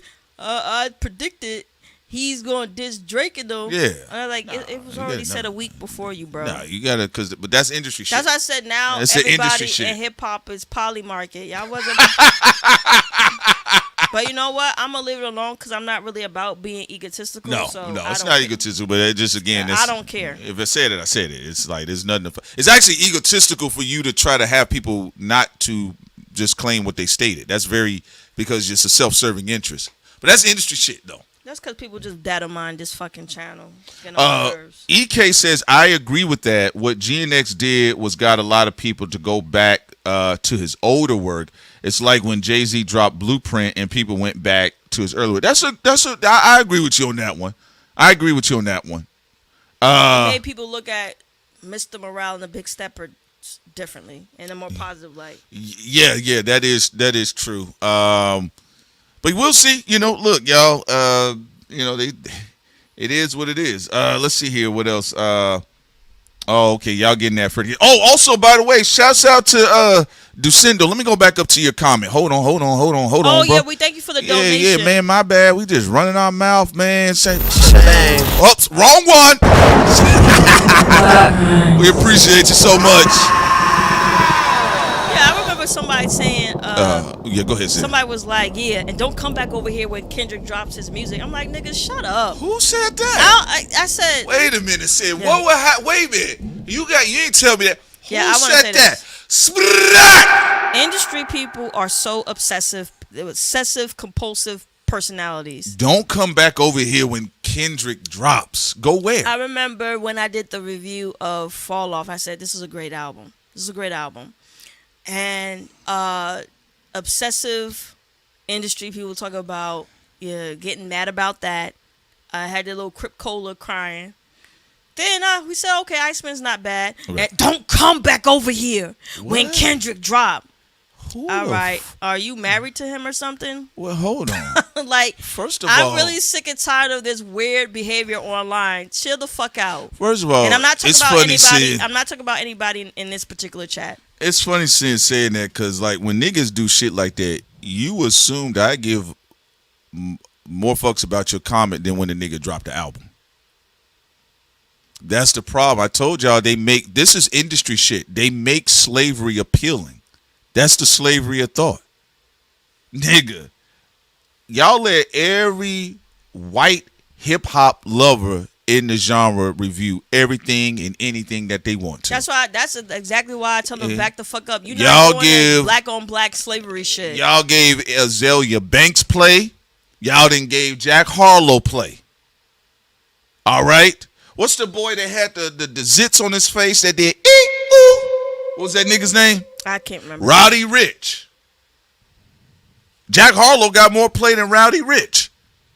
So I told you I don't mess with rap media niggas. So it feels like Rap spiritually media. very weird. Like who says, and then when I say gay, I don't mean in sexuality. I just mean in the slang term as whack. Who says fruity shit like that? And don't come back over here when Kendrick drop his new music. Yes, we are bitches. And don't come back over here when Drake drop his new music. Drake, yes, girls. And don't come back over here when Cole drops his new music. Get it. What the fuck is this, bro? Like, where am I? Are we adults or are we not? Like, there who are the fuck sometimes is doing that shit? Also, shouts out to Dre. He says, Prince, read my comment. I'm sure it's a Kendrick diss. Let me get over here. He says here, To Pimp a Butterfly was just Nas' Untitled repackage. I can't give K. Dot. I can't give K. Dot that he's a serial IP recycler. I wouldn't agree for that one. I don't. I think To Pimp a Butterfly is unique enough on his own to be given credit. To Pimp a Butterfly and Nas's Untitled album, they do deal with the central core of race, but their expression is different. And I do think To Pimp a Butterfly is a superior album to Nas's Untitled. I'm sorry, Dre 7. Yeah, I like Nas's Untitled. I agree with Prince on that. I'm sorry. I think To Pimp a Butterfly. That's my album right there. Is better than Untitled from Nas. Nas don't have a song that rivals Institutionalized. Although Kendrick and Nas are cut from the same cloth, Kendrick is cut from a little bit of Nas's cloth as well as Wayne, and we went through this before, who his forefathers and mothers are. But yeah, Dre went right there. He said To Pimp a Butterfly ain't nothing but Enter the Dragon repackaged. I love Dre 7 though. But he funny though. He really be pushing for his side. He's very funny. Yeah, we had all types of. I see him on X and all the way like pushing the conspiracies and stuff that's anti Jay-Z and Kendrick. He spends a lot of work on X doing that. We don't kick these people out. Let them talk. I mean, that's what happened. Only thing I don't get it because that's what happens in the barbershop anyway. Right, you got your favorite artists, and then they got theirs, and y'all just have it out. Jay 7%, but they did it to my boy Drake. I know. It ain't funny when the rabbit got the gun. They doing it to Jay now. You should be happy. Jay-Z, this is his 2024. Dre 7 is very happy. Dre 7 is very happy that everybody. We ain't never see him this happy. I didn't see him happy like this in 2024. Hell no. He was depressed. Dre 7 is super happy that people are focusing on Jay-Z. He's very happy right now. Some of them they're like, y'all, I can't listen to y'all joke about my boy Drake. Now is Jay-Z Afro getting cooked? They back outside. But talk about the dry balls. We up! Yo, y'all talking about Jay-Z clothes, but y'all talk about the balls. Yeah, man. So, that's another thing, too. I think, you don't know how people are going to be viewing the property during particular times. So, in 2024, I think there was some people that got introduced to us. But, yeah, that whole stay on your side, when Drake drops, Kendrick drop, or Cole drop, it don't apply to us. Excuse me, stay over there, man. Shut up, Prince Ottoman. Okay, we don't care what you say. Stay over there. Stay on your side. And when the boy is up, we do not want you over here. Stay over there. Weren't you supposed to be from Atlanta or something like that, nigga? Stay over there. Stay on that side, nigga. And also, too, when Kendrick drops, stay over there. Okay? No, I don't want to see Thought Crime nowhere talking about Kendrick up music. Yo, stay your asses over there. Don't come over here. Nigga, what? We don't care about what none of y'all say. Y'all will be used for entertainment for us. How about that? Yeah, somebody tried to add us. I said, "Oh no, we the wrong platform for that nigga." Y'all go to the next one. Look at what you said in 2020, and so. Thought Crimes, look at this screenshot. I saw your screenshot on X. I screenshot what you said, and I don't care. Next. You better go to the next IP. We do not live our life on the internet. We have fun with our audience, and we like talk about these theories and stuff like that. But y'all ain't getting us on that. I do not care what screenshot you took, what audio you played what we said before. I do not care, and he doesn't care either. Nah, but no. When the nigga drop, I'm gonna review that album. Let's see if Drake drop again, nigga. We gonna review that. We gonna have another listening session. I told y'all, J. niggas. Cole when he does It's a Boy. We gonna check that When out. Drake drops Scary Hours 4.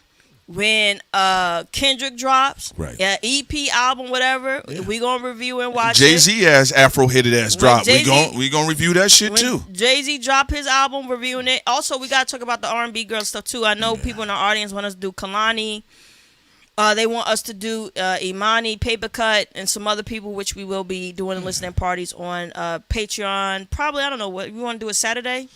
Have fun. We'll that give us some space in between. So we could try to do at least 3 albums or something like that, or 2 albums at once. Yeah, but nah,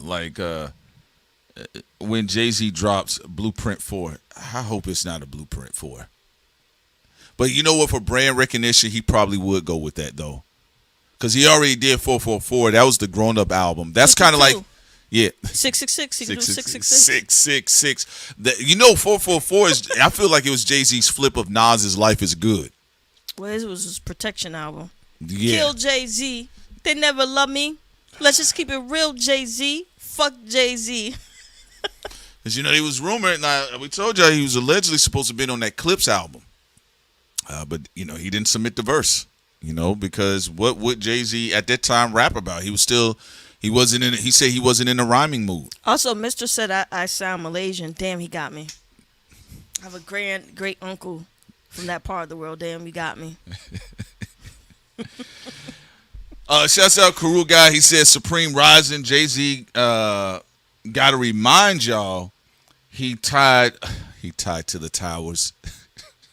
Well, it's an interesting. He did drop on 9/11. He did know the first Blueprint did drop on 9/11. I gotta remind niggas. He do 9/11, Fred Hampton. What other death shit Jay-Z be doing? I was born when Fred Hampton was murdered. Sometimes he be doing March 9th rituals, Biggie's death. I dropped the classic when people got bombed. I was born on the day Fred Hampton died. Yo, Jigga, say that again. I was born on the day Fred Hampton died. Now that I'm alive, you niggas die. Yo, Jigga, I just want to say, in this interview, I just want to say that I'm honored to be in your presence. The fact that you survived and you created the blueprint on 9/11. I mean, who else has that type of warlock energy in the game right now? Nigga, they thought this was God sent. Nah, nigga, this is hell sent. My billions, the whale is spent. What you mean by when you said don't make them turn you back to the old Hove? You're not as sweet as the new Ye. Don't make me turn into the old J. Get it? Double entendre, old J. I'm not sweet as the new Ye. So what was the old J doing? Tell me, what was you doing back then that would make you stabbing niggas getting under skin?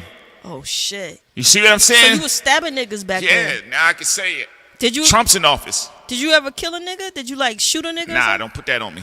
Oh, all right. Don't put that on me.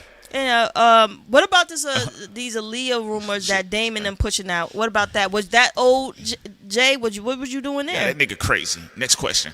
This some black woman they said that you got rid of. I don't know her name. Who? It's some with a baby blue dress on. It was like a woman. They was like, yo, she got pregnant by you, some shit like that. Y'all threw her in the fishes. It's the internet. I'm an entrepreneur. Okay, next they say you use Beyonce as a shield. Is that true? She my wife. What you talking about? Okay, all right. They said you got other children. Is that true? That isn't. We'll skip past that. I don't want to bring that up. What about you and Jag? How are y'all? You said you mad at Quest because he. Yeah, that's why I took the nigga's haircut. That's true. Yeah, okay. I just don't have his hips. What about the Dream having a sexual assault case and all that? Yo, shouts out to the Dream. What about your nigga Dream? Is he good? What he doing? He out here attacking people? Dream, Jigga, not guilty.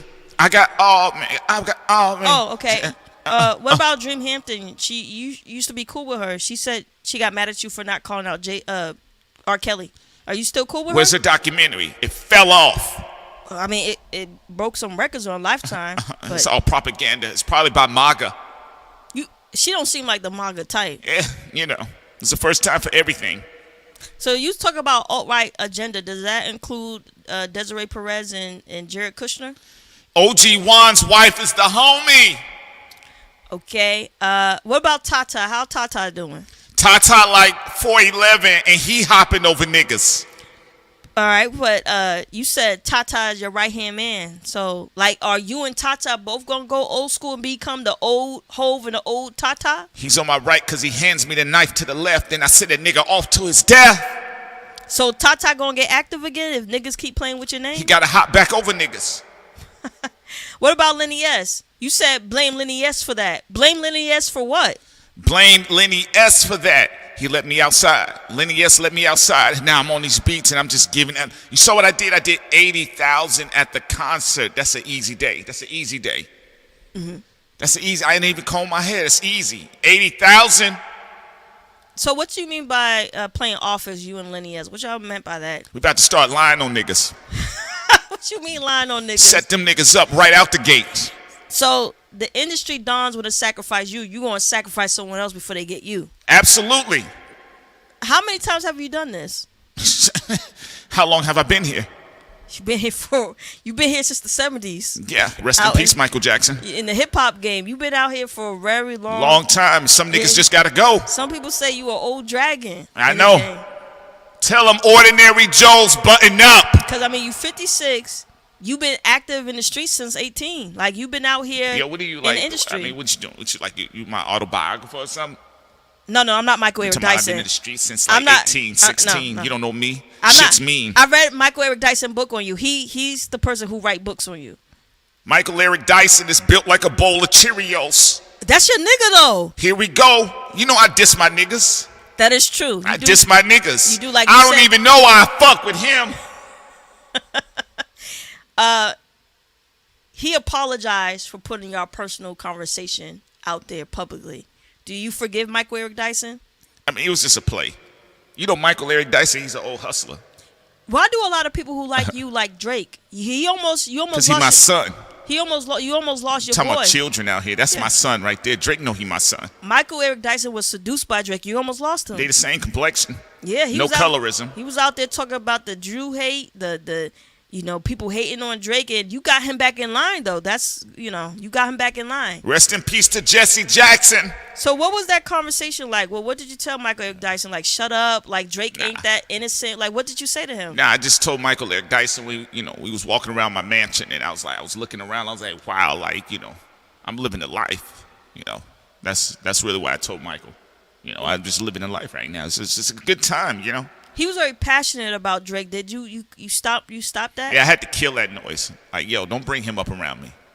We on offense this year. That means you shut up, nigga. So that means he's been mighty quiet since y'all been going back and forth with the disses lately, from the Iceman to the Roots Picnic. You talking about Drake? No, Michael Eric Dyson. He's been quiet. It's a team sport. He knows what time it is. He gotta focus, get back in line, and then just rock with me, nigga. Why did Elliot Wilson betray his biracial brother Drake? Because he Jew and black too. Elliot know what time it is. I put you on, nigga.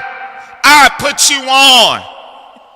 It seemed like Elliot was always going to choose you, though. You was always confident in that. He was going to choose me, and I'm always going to choose Israel. Look like Fat Joe did the same thing. Fat Joe know what it is. He's in love with Drake too, but he loves you more. Fat Joe's built like a baby.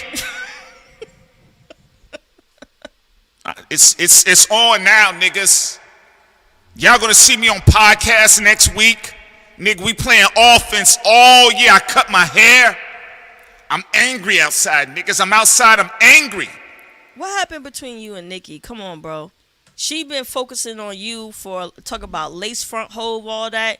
You picking out your dreads to prove to her it's your real hair. Let me tell you what really went on with Nicki. We was joking. We had some wine, some Chardonnay, Douce, Ace of Spades, and I made a joke in front of Beyonce and Kelly Rowland. I was just saying, I called her donkey butt.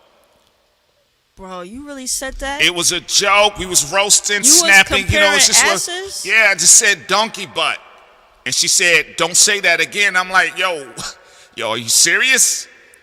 So it has nothing to do with title? Nah, don't believe her lies. Because she said you stole money from her out her purse. But she's MAGA. She's MAGA. Did you steal from her though? What would I need to steal from? You know what I'm saying? They spending $10 million on my hands alone. What would I need to steal from? Oh, that you did say wrong chart, champ. Wrong chart. Yeah, I even gave Drake. Listen, I even gave him a chance. Like when I called him a champ, I was acknowledging him doing his thing. But it's like people that, again, Drake is mad because people hate him. And anything that he's about to do is unsuccessful. Did you really send Meek, Pusha, and Kendrick after Drake? Be honest. I mean, this has been rumored for a long time now. Did you do it? Or are people just making excuses for Drake? It's lies. Respectfully, what do I need to send Meek for? If I send Meek anywhere, it's to go get a bag. But why did he? It just seemed weird. Like he was like all under Drake's armpit one day. Yeah. Then the next day he on stage snitching. The only thing I told Meek when he was on stage and he had Drake's arm around his shoulder, I said, "Yo, you might want to chill. Pause." Because you know them Canadian niggas, it's like a different culture. So I just told him pause. But whatever Meek did after that, that's on him. All right. Why Pusha T was rapping over 444 beats? With the story of Adidon, what was that about? I mean, he just had an issue with Drake, and Drake didn't steal from him. It was Birdman. Yeah, but it's kind of like, like my beats. I mean, Birdman stole from Drake and Nicki too. Whoa. Pause for a second. Just because you kind of sounded like Nicki right now. You kind of sounded like Nicki. All right. So I did look. Okay. What I'll say is this. Because I might have to apologize because I did say this. I did listen to the story of Adidon before Push dropped it. And I was like, that's hard. That's real hard right there. I did give him my blessings, but that's about it. But I didn't, Push is he's a fabulous writer. So. Well, why was y'all all celebrating at Wyoming when it happened? I mean, you had him, Ye had him go write some bars for his album and stuff. Why was everybody celebrating? Did you ask Nas? Yes, Nas was there. I didn't ask him. I mean, that's why I think this is hypocritical, and I love Nas, he's a good dear brother of mine, but like, I wasn't there. My song, my instrumental was there, but I wasn't there. You feel like Nas and everybody else got away with it and people just focusing on you. All of them niggas, Nas, Sahai the Prince. Pharrell was there. Pharrell was there. Why would I be, respectfully, why would I be there? What the fuck would I be there? But why he didn't use any of their beats? Why he used your beats? He probably all sucked. My skin is black. My skin is yellow. And Drake's skin, is his skin not yellow? But he's black. It's a little bit lighter than yellow. But yeah, it's in yellow. It's in a yellow. It's a yellow bone nigga. It's a yellow beige type of complexion. All right, there. Whatever. But I wasn't there. See, Nas gets to have a casino, but I don't. Nas was there. I wasn't. I'm getting blamed. That's it's all right. What about with the Kendrick thing? Why was the Rock Nation, the Super Bowl, all that? What's going on there with that? Keep doing this shit with this nigga. He had a monster year, and then we put the nigga on stage. He did his thing. See. Okay, can I ask you a question, honestly? Yeah, go ahead. All right. I got trust issues. All right. Do you think, like, me selecting Kendrick for the Super Bowl, you think, like, it came off a certain type of way? Because, you know me, I'm a filthy rich nigga, so I can't see from your perspective. I would say that it makes sense because Kendrick did win the battle. He had a great year. I mean, the song had horns. It's beat, beat, beat, beat. Beat, beat, so beat, I beat. understand why you chose him for the halftime show, but why would Drake be mad at me though? Like, respectfully, like, I called him Miss Aubrey one time, but why is he telling me Janice? People saying Janice is Jay-Z. He felt you encouraged for Not Like Us to also be played at the Super Bowl halftime show. But if you go back to our history, I was the only. Why am I not getting the congratulations on the good things I did with Drake? I was the only OG in the game that gave him advice on his debut album. Yeah, but the advice you gave him, you ended up doing too, though. You said Drake, this how they gonna come for you with silly rap feuds, trying to distract you, And he thinks you gave him that advice and then sent assassins to distract him. You think his braids look better than my wigs?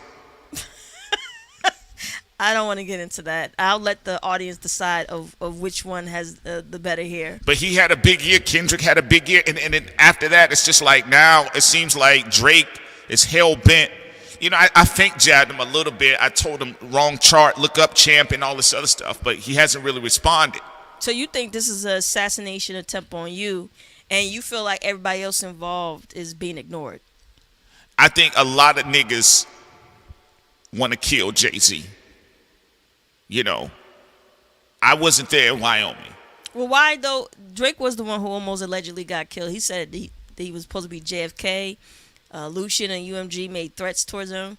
How, like, what do you think about that? You know, it could have been a conversation at a bar mitzvah. You know, I mean, I don't know. You know. They think you know everything. You don't know what's going on. They don't know. And you don't know. I don't know. But I'm getting dissed. Interesting. Well, guys, thank you for this in-depth interview we had with Jay-Z and Roc Nation. Jay-Z made it clear that he was not involved in sending assassins to take down Drake. He said, why aren't people looking at Nas? I am for reparations too, by the way. Hov is for reparations. I'm for reparations. Oh, one more thing before we go. One more thing. You said you're against the alt-right, but then why did you help Trump get rid of Kaepernick? Trump said, get that son of a bitch off the field. He said he didn't want him to come back into the NFL. And then you also said, well, Kaepernick having a job is not about that. You said, you know what the issue is. You know what the issue is. Do you think that was a bit tone deaf? Technically it wasn't. So it was like, it wasn't about him having a job. It was about me getting a new one. Yeah, but why couldn't you get a new one and he also get his job back? Sacrifices must be made. Really? Hamdu Allah. I right, run through them all. Sacrifices must be made. That's it with our conversation and interview with Jigga. We will talk to y'all later. All right, man. So, anyway, that one went on pretty long. Was it? Was a little lengthy one? Yeah, I saw your throat getting tired. Saw Prince's throat was getting sore. All right, y'all. Yeah, but you know, it's a lot of stuff going on, y'all. Man, it is a lot of stuff going on. All right, it said make sure y'all keep this up. We'll keep it up for y'all. Keep it up. Yeah, man. So you know, you guys know what time it is. It is what it is, and it's a big war going on. But these are power. Do as thou will. Yeah. Jay-Z, Roc Nation. People are not gonna let that Alias Crowley thing go. Do what thou wilt. You saw what Petty said. He said, "Do what thou wilt." Can you show the shirt real quick? Do what thou wilt. Just so people like. I'll never forget. They'll never leave Jay-Z alone for this. Jay with the do what thou wilt. Do what thou wilt, man. It's Do what thou wilt. It's for those who don't know who Alias Crowley is, it was supposed to be a magician, a practitioner. He was part of the Hermetic Order, and then he was kicked out. Pupil of Blavatsky. But yeah, Madame Blavatsky, all and that. then she's got her information from Randolph. They ain't never gonna leave Jay-Z alone with that. They not gonna let him breathe. We'll show that before we end and leave off. Old school too. It is old school. Is that it? That's the photo, right? Yep, that's the one. Yeah, let me hold on real quick. Hold on, y'all, man. You just gonna just show it on there? Yeah. I just gotta make sure the right stuff gets shown. But all right. Yeah, man. Jay-Z, man, it's gonna be very interesting. Jaafar said, saying you avoided the main question, who wig was the best? It's like what Sid stated. You know, Jay-Z, he definitely gets irritated with it, but everybody, like she said, everybody know that's that man's hair. They just fucking with him. You know, they just fucking with him. All right, let me put this on the screen so y'all can see it. Do what thou wilt. Do as thou wilt.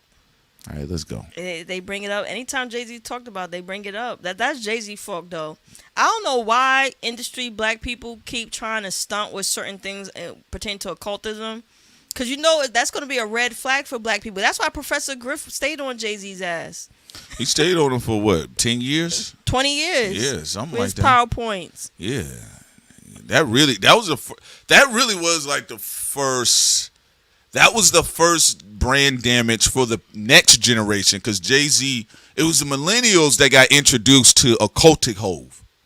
Yes. Blueprint 3 Hove. Yeah, Absol as well, but no offense, people don't really care about Absol doing it. No. Because he doesn't have power to move pieces around. Right. They care because Jay-Z got the... Yo, why you got this on the screen? I just came back in the room. Oh, so you were talking about me. Yo, you know I like John Lennon, right? Yeah. This is Jay-Z fault. This could have easily been avoided. He shouldn't have had that fucking shirt on.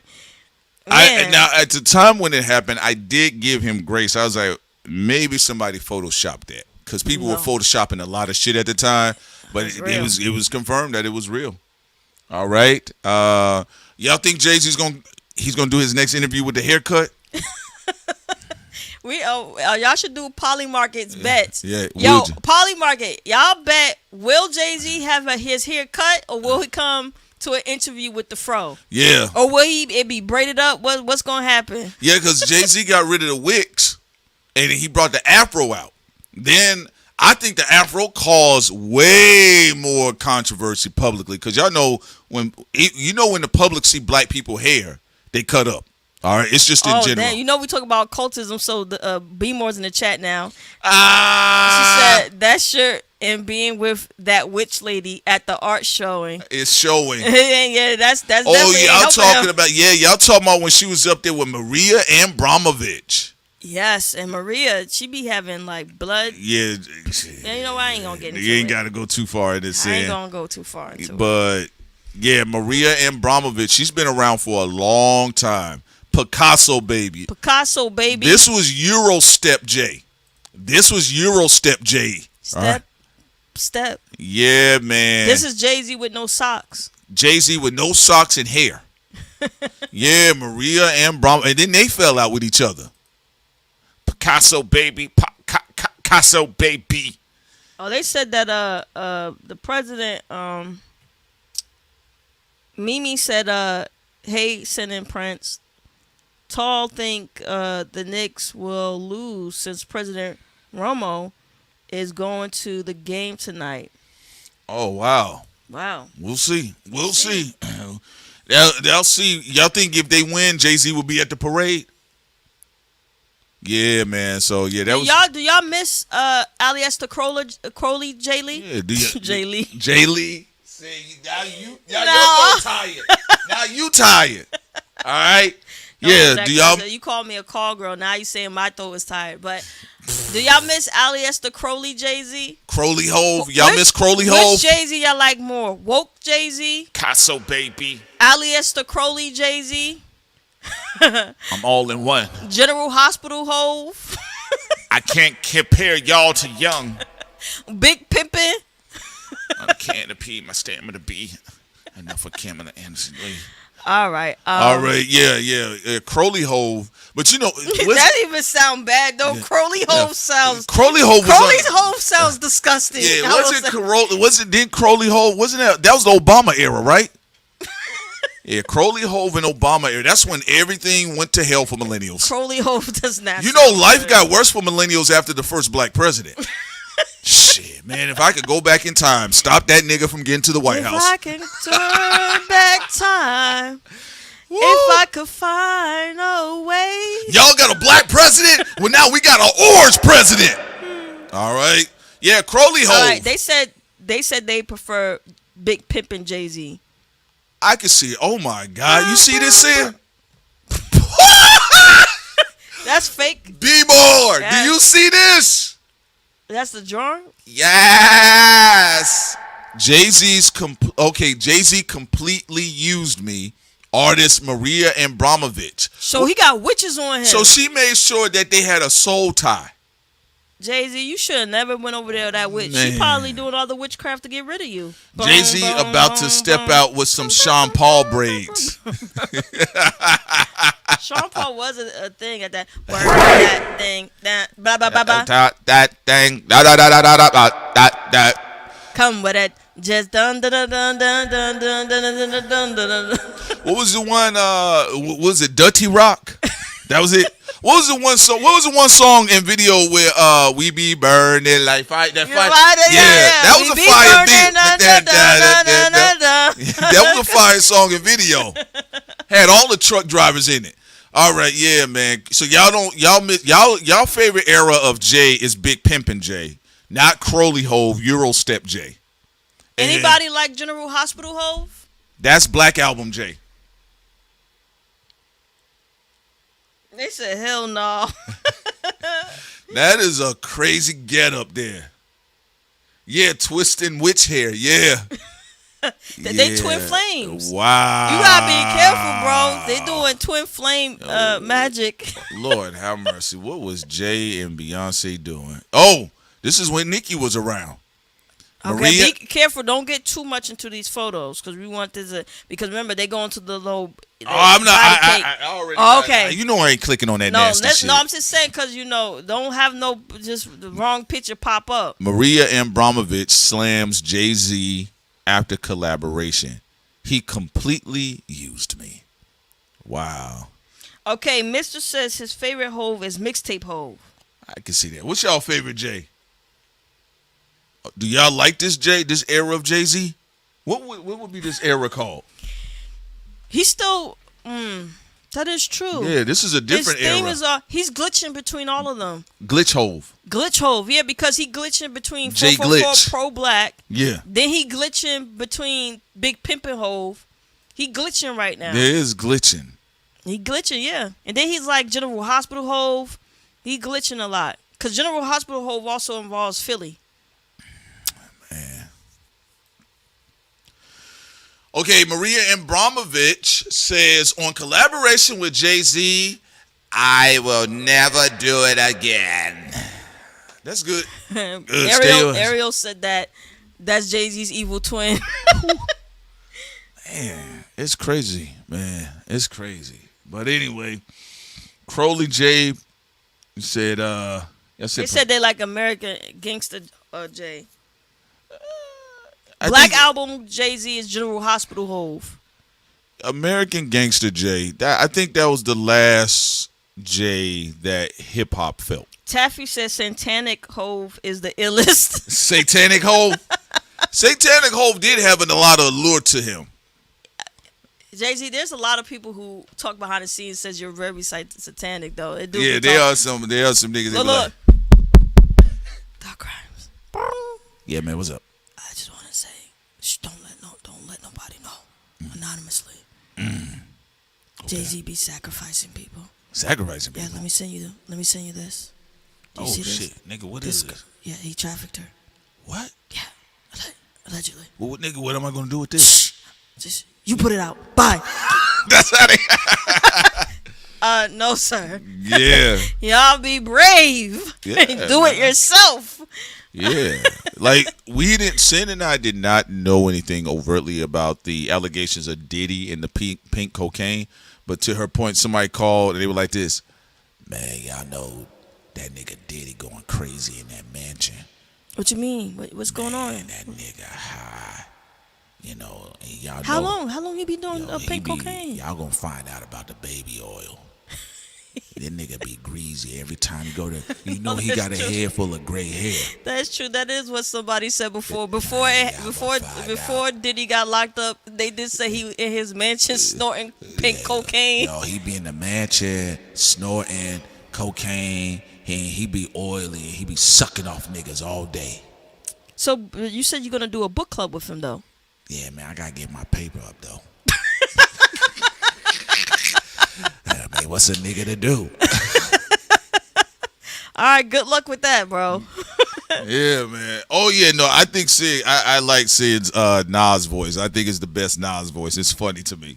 For real. But Diddy is demented. No, he be dancing allegedly coked up. He do. Yeah, no, like there's somebody. No offense, he reminds me of that serial killer in Silence of the Lamb. Yeah. The one who was like putting his yeah, you ain't gotta go between his legs. Yeah, and he was like dancing and shit. Yeah, nah. They're like, Diddy, woo, man.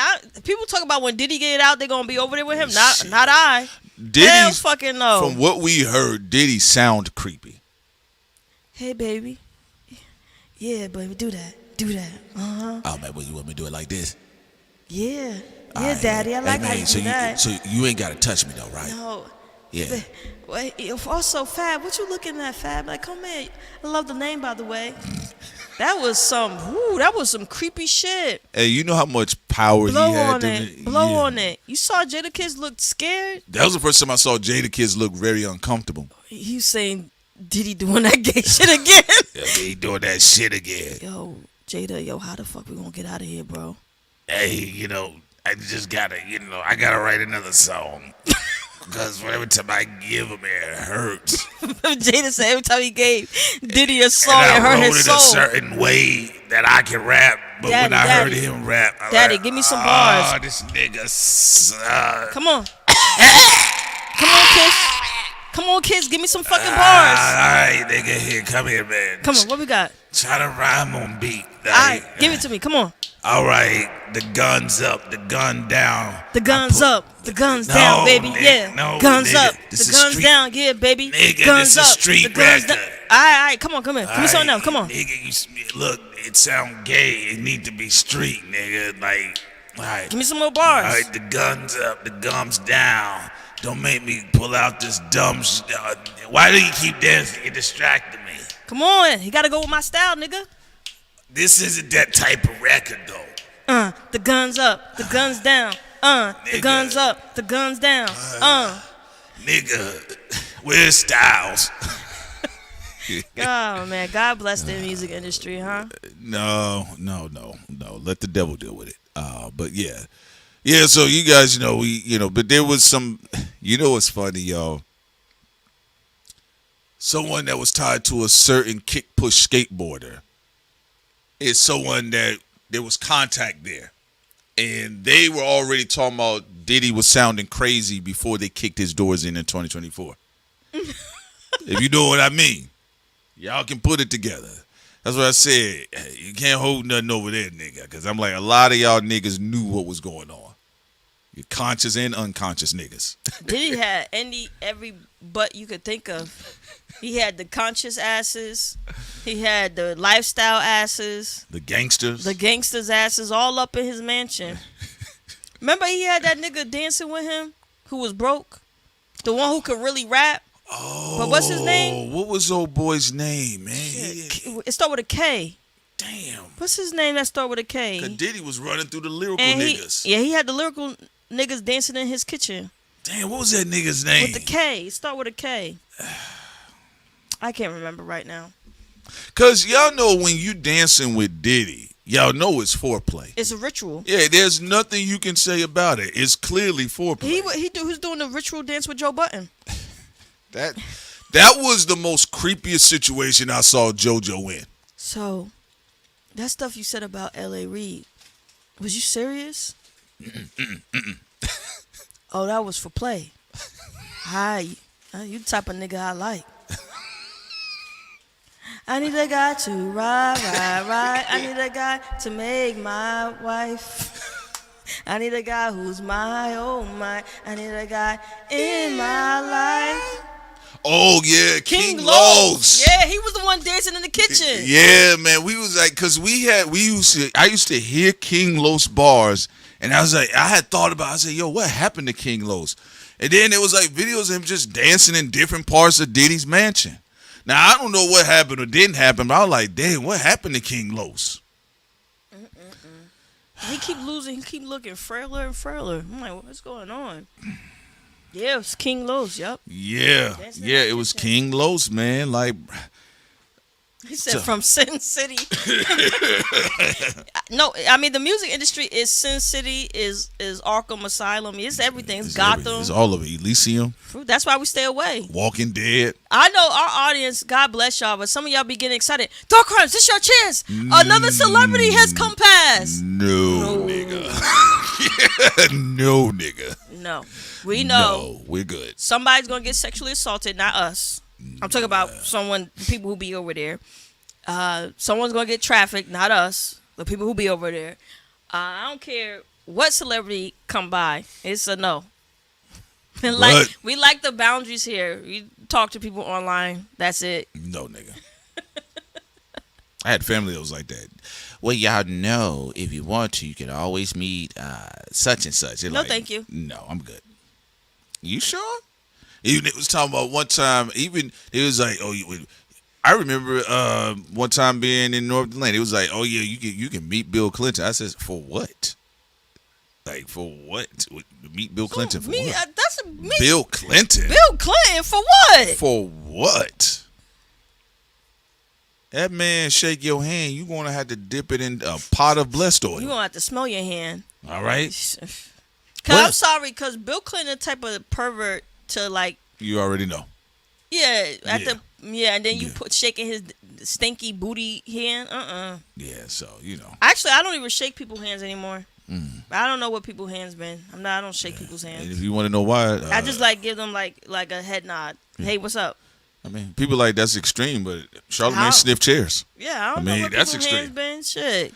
Yeah, but anyway, they had some writers that was saying some people talked to us and they was like they said apparently Diddy was like on some cocaine pink shit, and then all of that stuff came out in the trial. They say he be greased up and shit, and then it all came out. We was like, what? You wonder if did anybody ever shake Diddy hand and was like, damn, it's greasy. You ever think that happened? Like anybody is nobody in the chat, but anybody, if y'all ever have a story, let us know. Like, did you ever touch Diddy hand on the street? Was it greasy? Like, did it feel like baby oil was in his hand? Like, let us know. Probably felt like a New York subway. You know what? Black people in the industry and black people, some fans were going off nostalgia. That's why Diddy was getting by. But black people should have always asked themselves, what is he doing right now? Like, why are we looking at Diddy? Wait a minute. That is a good point. Someone told me to pause because I didn't think about it. If somebody's hand's oily, you don't know what they were doing with that hand. That's a good point. Well, that's the point of why you shouldn't be shaking people's hands. They said Cassie left America. Oh, yeah. We said that there was a possibility that was going to happen. Go check the Patreon with Cassie. She ain't taking no chances because she know Diddy coming out soon, possibly. And she know stupid people keep trying to break him out. You know, so, boy, there's one thing Jay better hope. Because he got these next 2 weeks, y'all. He's going to make one additional media play. And I'm sure the internet's going to tear things apart. Oh, yeah. Jay-Z's in an interesting situation. Yeah. He's needling this thread carefully. I think that we talked It's time to get off now. Now we got... Someone said slip and slide. Mr. said slip and slide. Take it to the house. Take it to the house. Take it to the house. Take it to the house. Take it to the house. All right. Oh, bro. That's funny. We're going to get up out of here. We got Rock Nation calling us. All right, guys. Oh, no. Don't say that. That's definitely not true. Got you, niggas. Got you, niggas. Shit ain't funny now. I remember years ago, I don't think, and we can't prove it, but we don't think Jay-Z liked, what was it? Baphomet Hove. We did the Baphomet chair. Somebody did not like that. And Jay-Z, we had Jay-Z on the throne. He had a Baphomet chair throne. It was kind of like the Diddy one. Hold on. It was kind of like this one, but it was bigger. Yeah. It was bigger. And it was a Baphomet. Yeah, it was a Baphomet chair. Yeah, it was a Baphomet, and Jay-Z, and then Roger Goodell had a pick in his head. And Roger Goodell, we had him, the cartoon, I think it was only 3 minutes, and we ended off on the sound. We ended it on Seinfeld. Right? And he had actionable items on. Do you guys know that video, it started getting a lot of views very quickly. And Sid and I just threw it up, and we went on about our business, and we was like, oh, this shit tracking pretty fast. People really pissed at this nigga. But then it got stopped. The video got flagged, but it wasn't for the Seinfeld copyright. I said, how does get flagged? The Baphomet chair. And there was no cursing in the skit. No cursing. No cursing. No sexual jokes. Nothing. Baphomet Hove, he did not like that. Yeah, somebody did not like. And then, I think the other one they didn't like too was the Rock Nation Detention Center. That one was it. That's my favorite though. I like the Rock Nation Detention Center because it feels like that's Jay-Z's shadow side. Like even when we came up, when he said, what's that word when he said, "Oh, you thought," he said. Yeah. When he said, you thought you was on the road, nigga? I control niggas." You know what sucks about the whole Jay-Z dynamic here? That shit was funny. Like, okay, let me tell you this. I'll just say, if he would have played more into that shit over the years, like Drake leaned more into his sassiness. Yes. Because Drake stopped trying to. He still has some ass where he tried to be hard, but he knows he's a sassy, aggressive flamingo. Yeah, he knows he can't be nothing but sassy. He can't. Even when he try to grill, like even that Janice shut the fuck up. Like he's the shawl and the. Your boys got big off my name. That's big enough. That's big enough. Like the Jay-Z, the Dark Warlord shit is funny. You the villain, nigga. You the villain. Like. It's okay. Like, it's funny shit. Well, look, it's not okay, but you are the villain. Yeah, I'm saying it's not that far from how the public views you. Right. I mean, look at this smirk on his face. You could try to be, maybe you could switch it up, try to be the hero. You know the only reason why I think a lot of times Jade sometimes tries to lean into the lighter side because his voice doesn't have any bass in it. Good point. But look at that smirk on his face. 53 said Drake high fructose corn syrup. Yeah, like, come on, like. That's funny. Anyway, but it's funny. Shebang, y'all, ladies and gentlemen. Y'all, we're gonna be getting up out of here. We love you guys so much. With the eye from Kendrick on the way out too. All right, there y'all go. The jig is up. All right, y'all take care. The jig is up. Y'all take care. We out of here. Peace. Peace.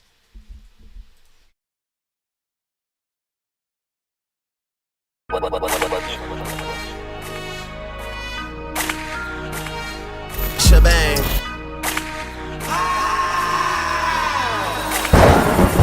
Break. Black minds.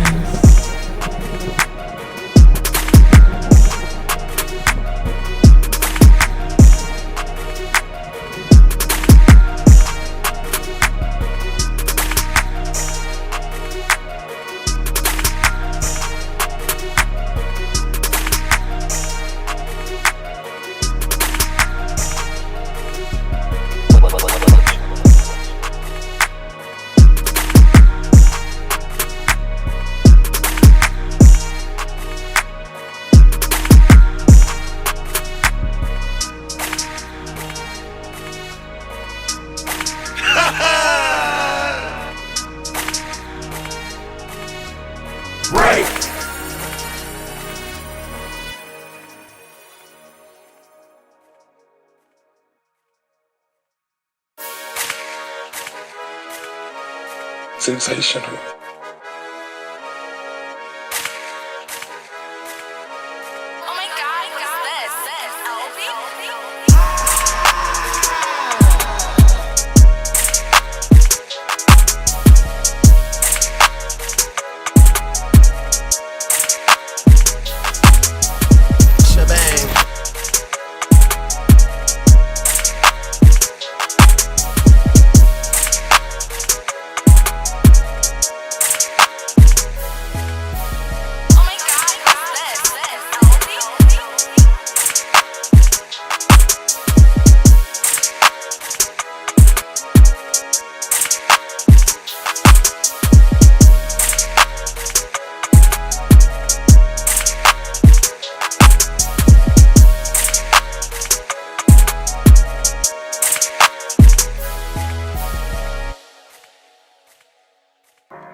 And I sing because I'm free.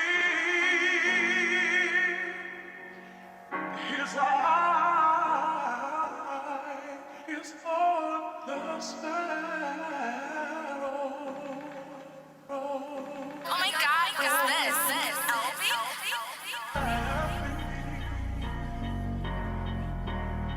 And I sing happy. And I sing happy.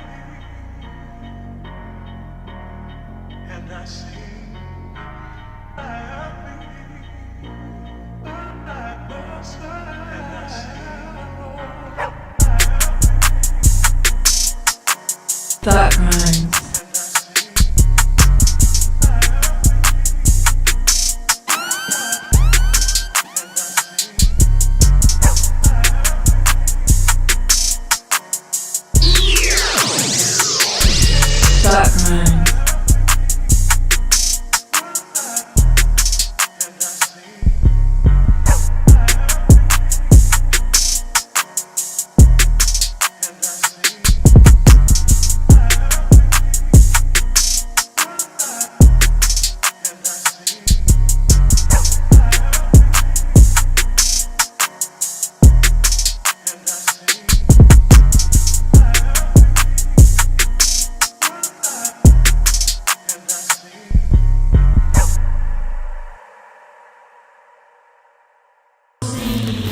We are all the same.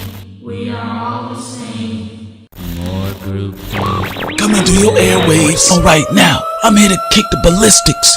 Check out Thought Crimes. Are you following me? Coming through your airways. Coming through your airways. You ain't gonna get me with that one.